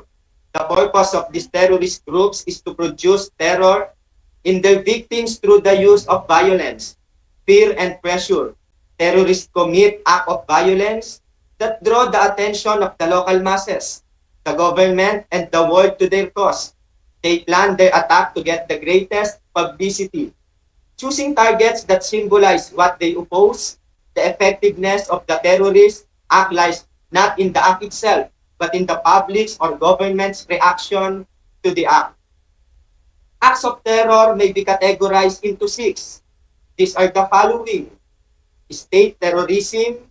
States or government can use force or the threat of force without declaring war to terrorize their citizens and achieve a political goal. Bioterrorism refers to the intentional release of toxic people agents to harm and terrorize civilians in the name of a political or other cause. It includes viruses, bacteria, and toxins that could be used in an attack, such as anthrax, botulism, plague, smallpox, tularemia, and hemorrhagic fever due to Ebola virus or Marburg virus. Cyber terrorism is the use of information technology to attack civilians and draw attention to the terrorist cause. This may mean that they use computer systems or telecommunications as a tool to carry out a traditional attack. More often, cyberterrorism refers to an attack on information technology itself in a way that would drastically disturb network services. For example, cyber terrorists could disable network emergency systems or hack into networks housing important financial information. Ecoterrorism, the use of violence in the interest of environmentalism in general, and environmental extremists destroy property to inflict economic damage on industries or actors they see as harming animals or the natural environment. These have included for companies, logging companies, and animal research laboratories, for example. Nuclear terrorism refers to a number of different ways nuclear materials might be used as a terrorist tactic. These include attacking nuclear facilities, purchasing nuclear weapons, or building nuclear weapons, or otherwise finding ways to defuse radioactive materials. Narco-terrorism, the use of violence by drug traffickers to influence governments or prevents government efforts in stopping the drug trade. This may involve the assassination of influential persons who are against drug trafficking or killing a government official who leads an anti-drug trafficking agency. I hope that I have given the enough information and knowledge about our lesson today. And now, let's have a quiz about our lesson for today. You can write your answer on your MAPE notebook or simply post your answers via FB live stream of Aral TarlakHenyo.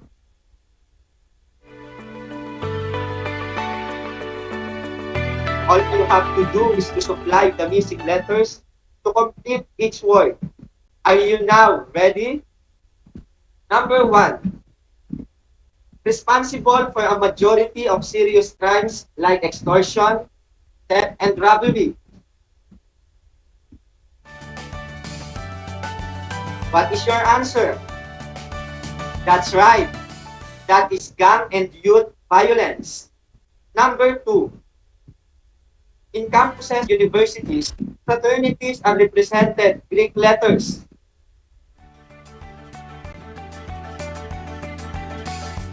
The answer is illegal fraternity-related violence. You are right. Number 3. It is taking away or forcefully moving a person against his or her will and holding him or her in unjust captivity.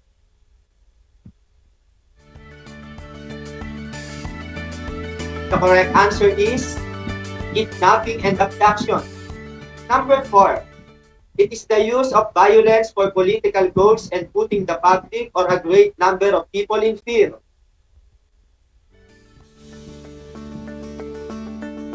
If you answered acts of terror, great job. Number 5, it is defined as relatively tough, mostly street-based group of young people who regard themselves and may be seen by often as a group that engages in a range of crime and violence. What is your answer? If your answer is gang, you are right again. Congratulations for doing a job well done, grade 9 learners. This time, we will identify the protective factors related to intentional injuries. When we say protective factors, it will help you avoid becoming a victim of violent actions and behaviors leading to intentional injuries. In order to prevent becoming a victim of assault and abuse, one important consideration is knowing the proper self-defense techniques which involve physical, mental, and emotional assertiveness. These are the following: self-esteem, having self-confidence that will make you less likely to be chosen as an easy target. Assertiveness, having a bold and confident behavior, like speak conviction, may prevent a physical attack since many attackers want easy victims they can overpower quickly. Saying forceful phrases like, "Leave me alone," may surprise an attacker before he or she can make a move.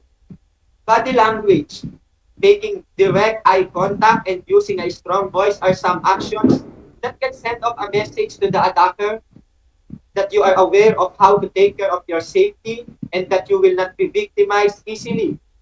Intuition. One important rule is that if you sense danger or if you sense that something is wrong or about to happen, you should immediately get away. A self-protective attitude. Most important of all, you must realize that you are worthy and have a right to be treated with respect. Being safe is your right, but it is also your responsibility. Now, let us try to apply what you have learned. Here is the direction. Express a powerful message in a long bond paper through a slogan to raise awareness about intentional injuries that are committed by other groups.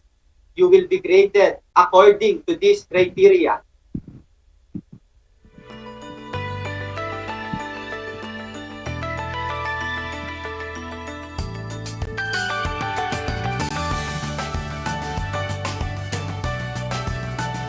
You can submit this online to your teacher or submit it on the schedule of retrieval and distribution of modules in your own schools for modular learners.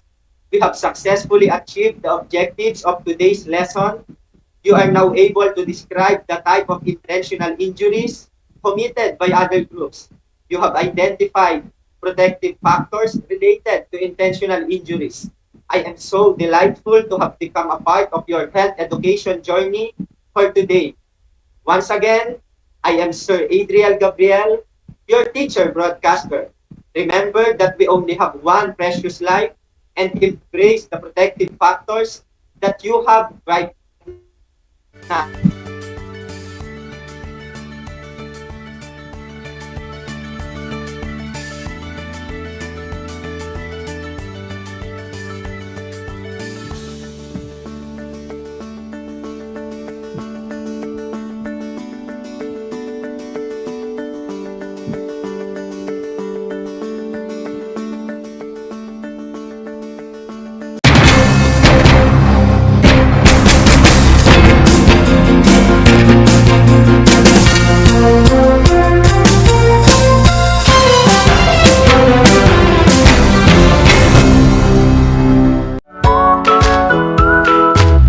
Kumusta ginigilaw kong mga mag-aaral? Muling sumasa inyo ang Aral TarlakHenyo Mula sa RTV Tarlac, Channel 26 at DZTC. 828 Radyo Pilipino. Ako ang inyong guro, Ginoong Orlando Santos Alejo Jr. sa sining pang-industriya ng ika-4 na baitang sasamahan at gagabayan ka Gamit ang makabagong paraan ng komunikasyon.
upang matugunan ang mga kinakaharap na pagsubok ng mga guro at mag-aaral sa gitna ng kasalukuyang pandemya. Nagsanib tulong sina Congressman Charlie Cojuangco ng unang distrito ng Tarlac, DEPED Region 3 Regional Director Dr. May B. Eclar at Tarlac Schools Division Superintendent Dr. Ronaldo Poson para sa isang napapanahong proyekto na tinaguriang Project Shine, Aral TarlakHenyo. Ang mga mag-aaral ng Grade 4 at Grade 5, ganon din ang Grades 8 and 9 sa buong probinsya ng Tarlac, kasalukuyang sumasailalim sa radio-based instruction. Katuwang ang himpilang DZTZ 828 kHz AM at RTV Tarlac, Channel 26. Ang Tarlac po nangunguna po ngayon pagdating po sa radio-based instruction. Marami pong humahanga sa atin. I'm very happy this station, itong DCTC, could reach the whole of Region 3. Hindi natin alam, we are contributing, we are creating a very big dent in the history of Philippine education. And I am proud, I am here in Tarlac. This is the noble cause of education in which you and I, without you knowing it, we are bound to do.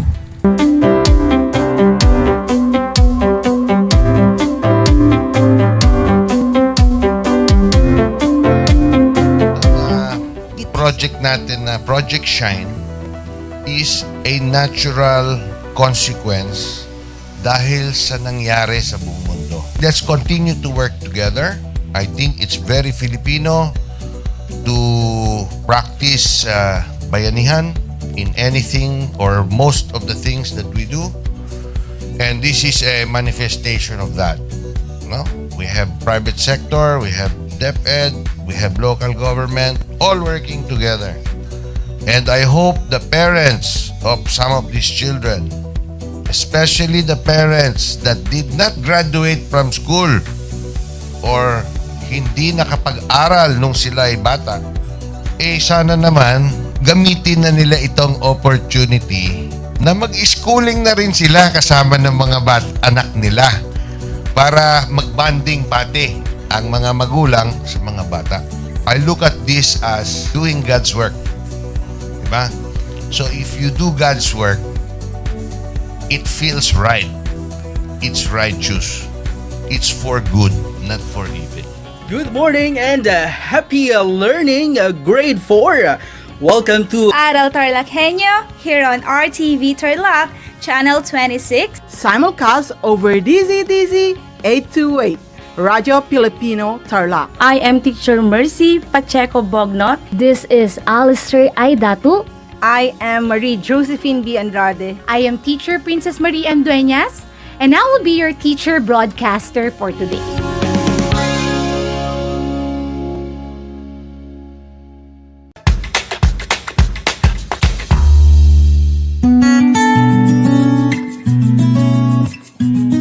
Alam niyo ba na ang kinikilalang Guinness Book of World Records holder bilang pinakamaliit na commercially harvested fish ay isang sinarapan? Ito ay matatagpuan lamang sa Pilipinas, sa Lake Buhi sa Bicol River. Isa itong uri ng goby na may transparent na katawan na may sukat na 12.5 mm. Alam mo na, yan ang sinarapan.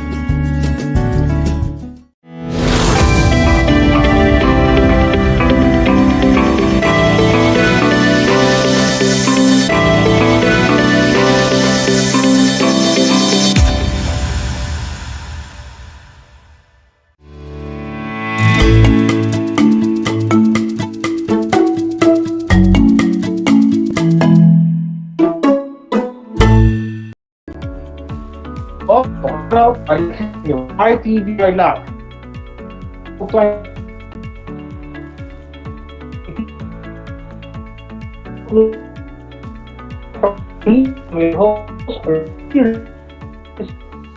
This part of Bungkan Northeast.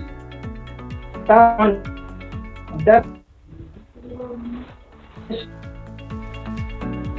Group 3, Tactical Swing, Northern Luzon.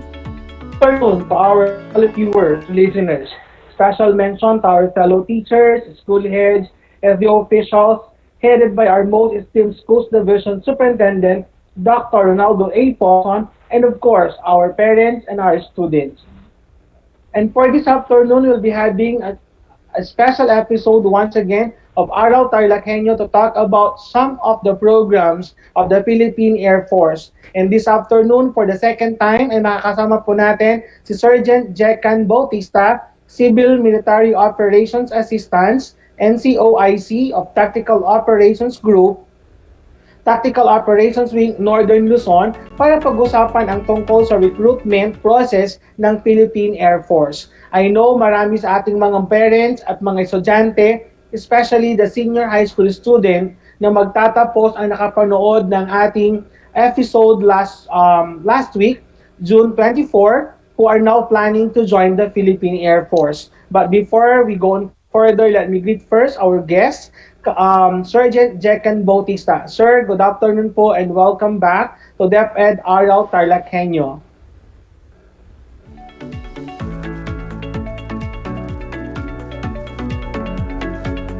Sir, magandang hapon po. At lalo na po sa ating mga tagakinig. Sa aming Group Commander ng TOG 3, Lieutenant Colonel Roderick T. Reyes, Philippine Air Force General Staff Corps. Sa mga DepEd officials po, kay Dr. Ronaldo A. Paulson, CESO 5, Schools Division Superintendent. Sa inyo po, Sir Roger Ramos, sa DCTC Aral TarlakHenyo po, at sa ating mga tagapakinig, para po sa aming Campus Peace and Development Forum, ako po si Staff Sergeant. I'm for the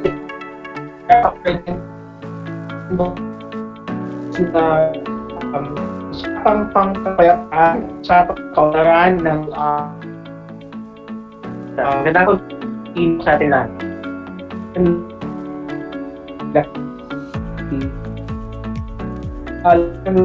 About functions participating for fiscal course and fiction for a user for the benefit ng mga viewers and to yung ng software at software.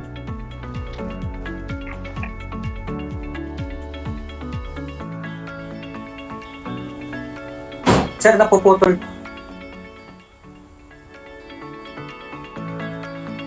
Siguro, sir, ang sa code ng taking feeling doctor for so once get the benefits of for televiewers and listeners who were not able to watch us last June 24, pwede po at taglay gusto PPS candidate course at saka sa candidate soldier. Yes sir, bali nung nakaraan po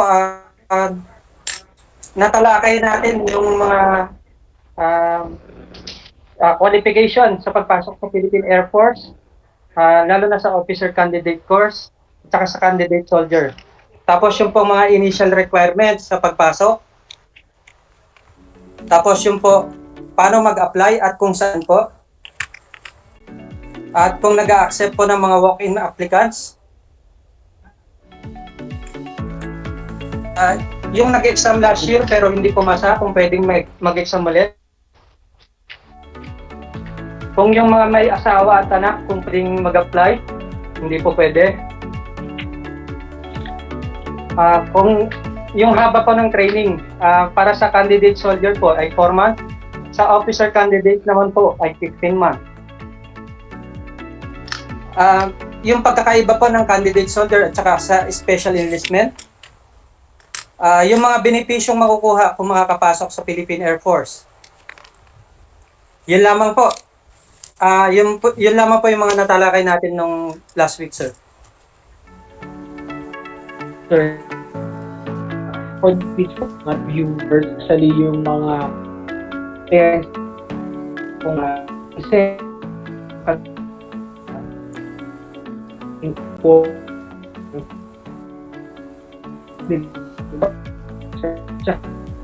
yung ng Philippine Air Force through the Philippine Air Force Officer Candidate Course.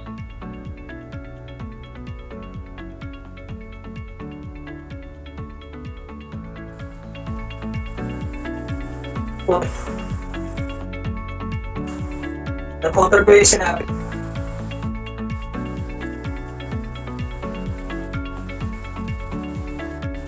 Mahihila po yung signal. Okay po. Technical problem po. Po.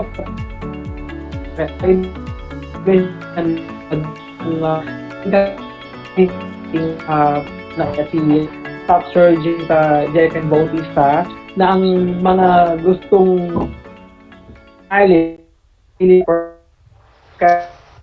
dapat na natural born citizen o Filipino born citizen.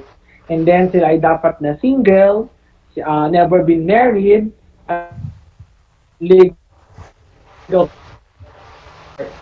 And then paalala lang yung mga gustong maging kasati ng Philippine Air Force na opisyal, na maging opisyal at maging sundalo ay dapat hindi muna and then Sergeant Jeffen Bautista time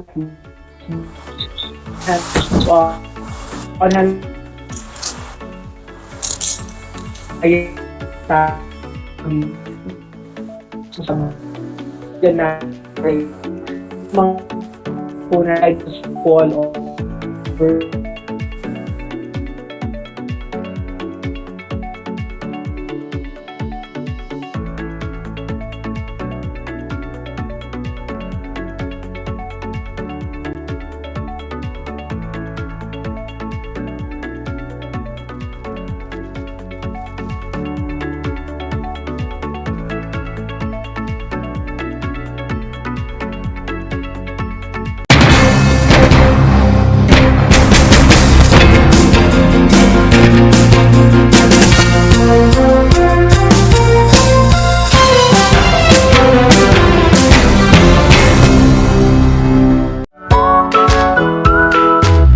Good morning, grade 5 learners. How are you today? Welcome to Aral TarlakHenyo here on RTV Tarlac, Channel 26. Simulcast over DCTC, Radyo Pilipino, Tarlac.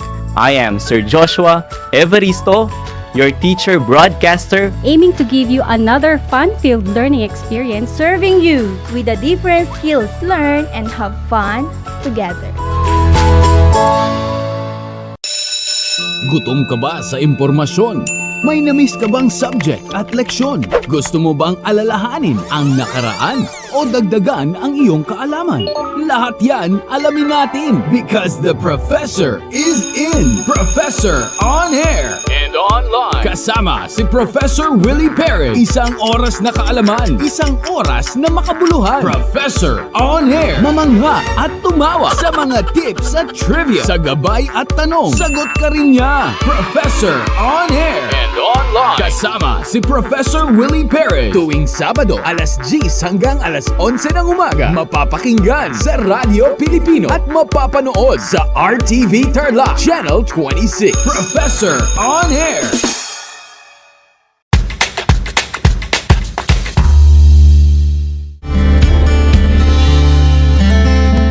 Alam niyo ba na ang Pilipinas ay mayroong 7,641 islands? Mula sa bilang na 7,107 islands, nadagdagan ito ng 534 na isla noong 2017. Tanging 2,000 lamang sa mga islang ito ang natitirhan. Alam niyo na! Yan ang mga isla sa Pilipinas.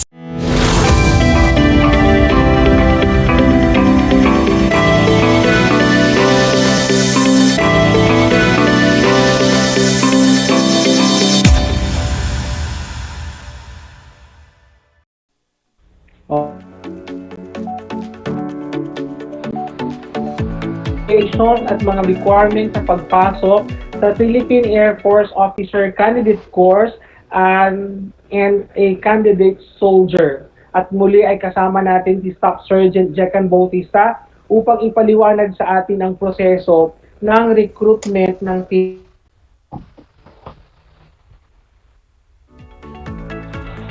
Kanina po ba tayo nagkaroon ng commercial dapat na gitna ng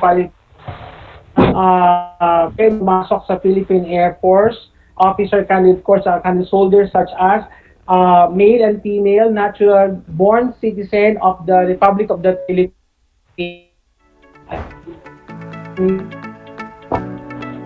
obligation a child older, and the height must be at least 1.10 meters or 5 feet. Ay ang Philippine Air ay bigyan ng kataon mga kapatid nating members of indigenous people or IDs and kaya meet yung height or height requirement, sila po ay binibigyan ng pagkakataon. And they must be physically ay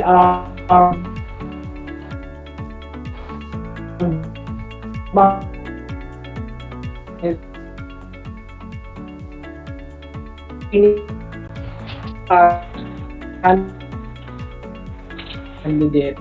So, and then, napag-usap sa Pilipan din natin last time kung ano yung mga requests dapat isubmit at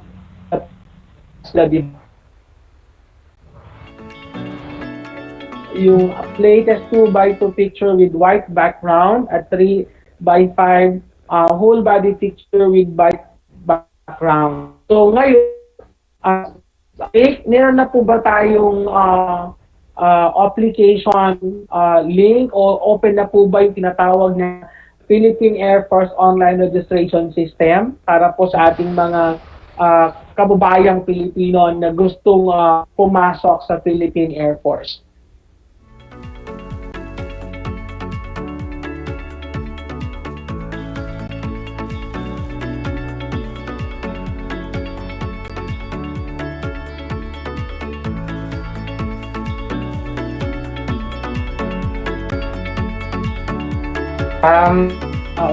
Sa ngayon, sir, hindi pa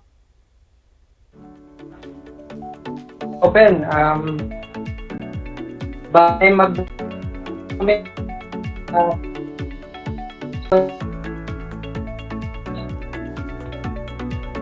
kung meron po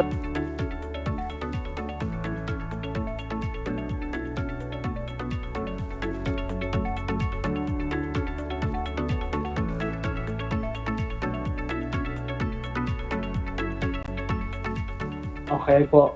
So, ngayon naman pag-usapan natin yung passing row score ng mga nag-exam sa candidate soldier at saka sa officer candidate. So, pwede po ba answer yung PEC?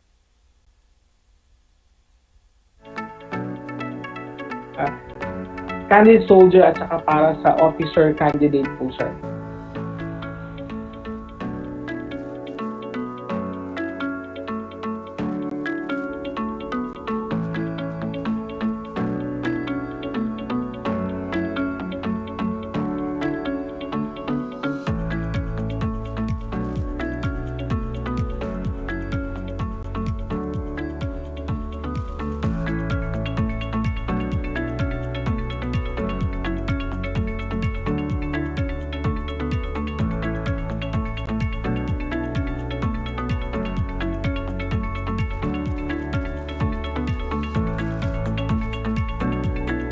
Sir, napuputol po. Saan na tayo, sir? Naputol po yung sinabi niyo. Sa passing row score po, sir, ng candidate soldier at saka ng officer. Ayon po. Para po sa passing row score po, yun pong sa APSAT po, out of 150, 80 po ang pass row score. Candidates 150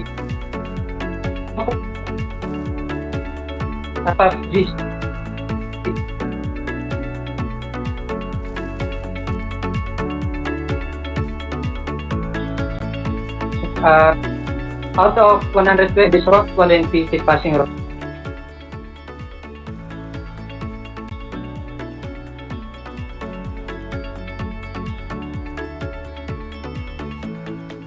Okay po. Paano malalaman ng ating mga test takers ng candidate soldier at ng Philippine Air Force Officer Candidate Course na sila ay pumasa sa examinations?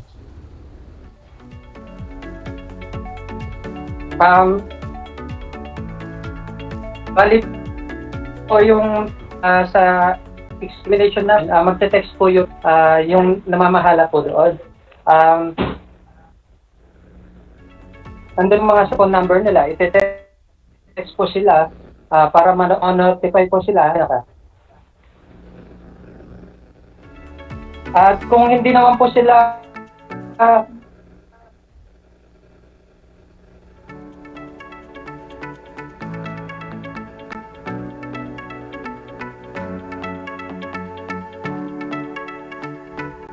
test, kung na rin, nagpalit siya ng number.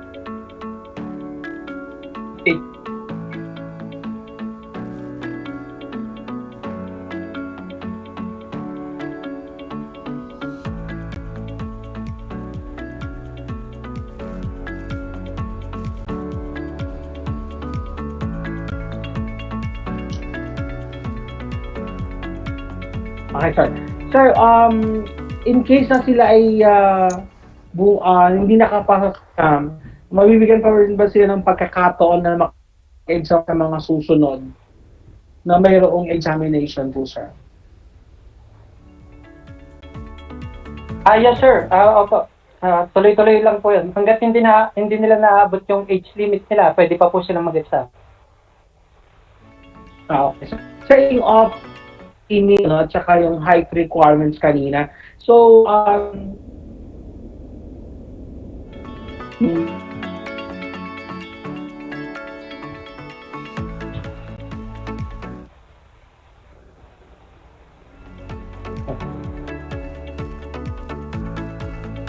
Sir, naputol pa yung last part, sir. okay. Yung pong, kasi nabanggit ko kayo na, sir, no? Hanggat hindi nila nare-reach yung age. Pero yung sa height requirement po,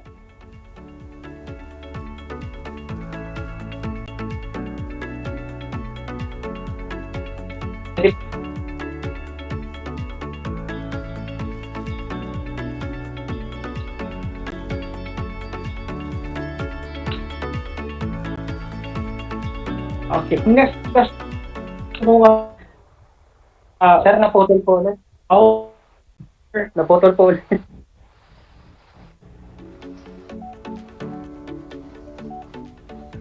Okay, sir. Ang next question po natin ngayon is, para bang ang isang candidate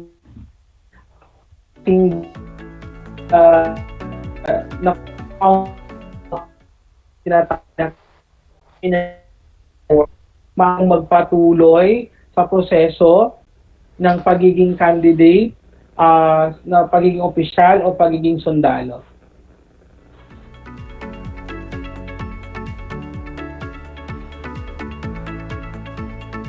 Kayo talaga ang technical problems. Okay. Halimbawa po, sir, after na pumasa yung candidate po natin either sa officer course or na may lang for so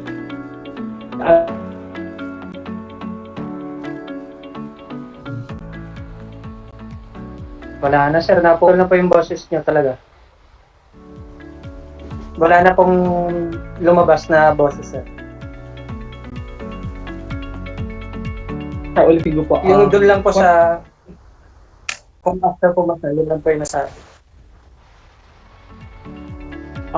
After yung po they out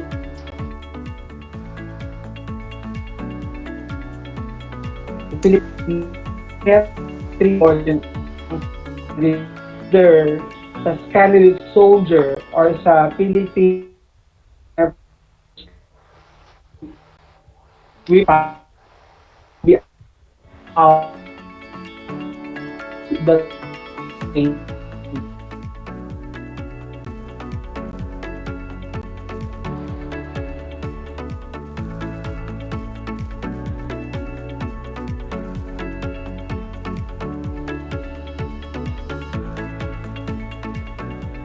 Wala na po.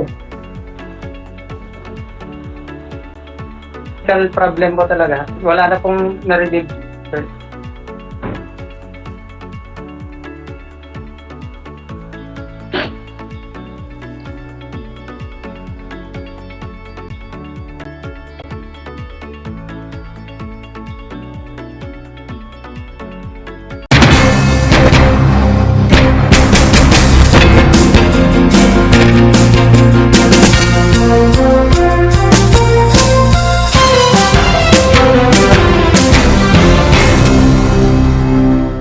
This is my story. Ano ang kwento ng buhay mo? Malungkot? Masaya? May kababalaghan? O puno ng aksyon? Ang bawat kwento ng kapwa nating Pilipino ay mahalaga. This is my story. Sama-sama nating ibahagi ito upang magbigay aral at inspirasyon sa ating lahat. This is my story. This is my story. Hosted by Mitch Desunia. Tuwing Sabado, alas 3 hanggang alas 4 ng hapon. Mapapakinggan dito sa Radyo Pilipino at mapapanood sa RTV Tarlac Channel 26. This is my story.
Gutom ka ba sa impormasyon? May na-miss ka bang subject at leksyon? Gusto mo bang alalahanin ang nakaraan o dagdagan ang iyong kaalaman? Lahat yan alamin natin because the Professor is in. Professor on air and online. Kasama si Professor Willie Perez. Isang oras na kaalaman, isang oras na makabuluhan. Professor on air. Mamangha at tumawa sa mga tips at trivia. Sa gabay at tanong, sagot ka rin niya. Professor on air and online. Kasama si Professor Willie Perez. Tuwing Sabado, alas 10 hanggang alas 11 ng umaga. Mapapakinggan sa Radyo Pilipino at mapapanood sa RTV Tarlac Channel 26. Professor on air.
upang matugunan ang mga kinakaharap na pagsubok ng mga guro at mag-aaral sa gitna ng kasalukuyang pandemya.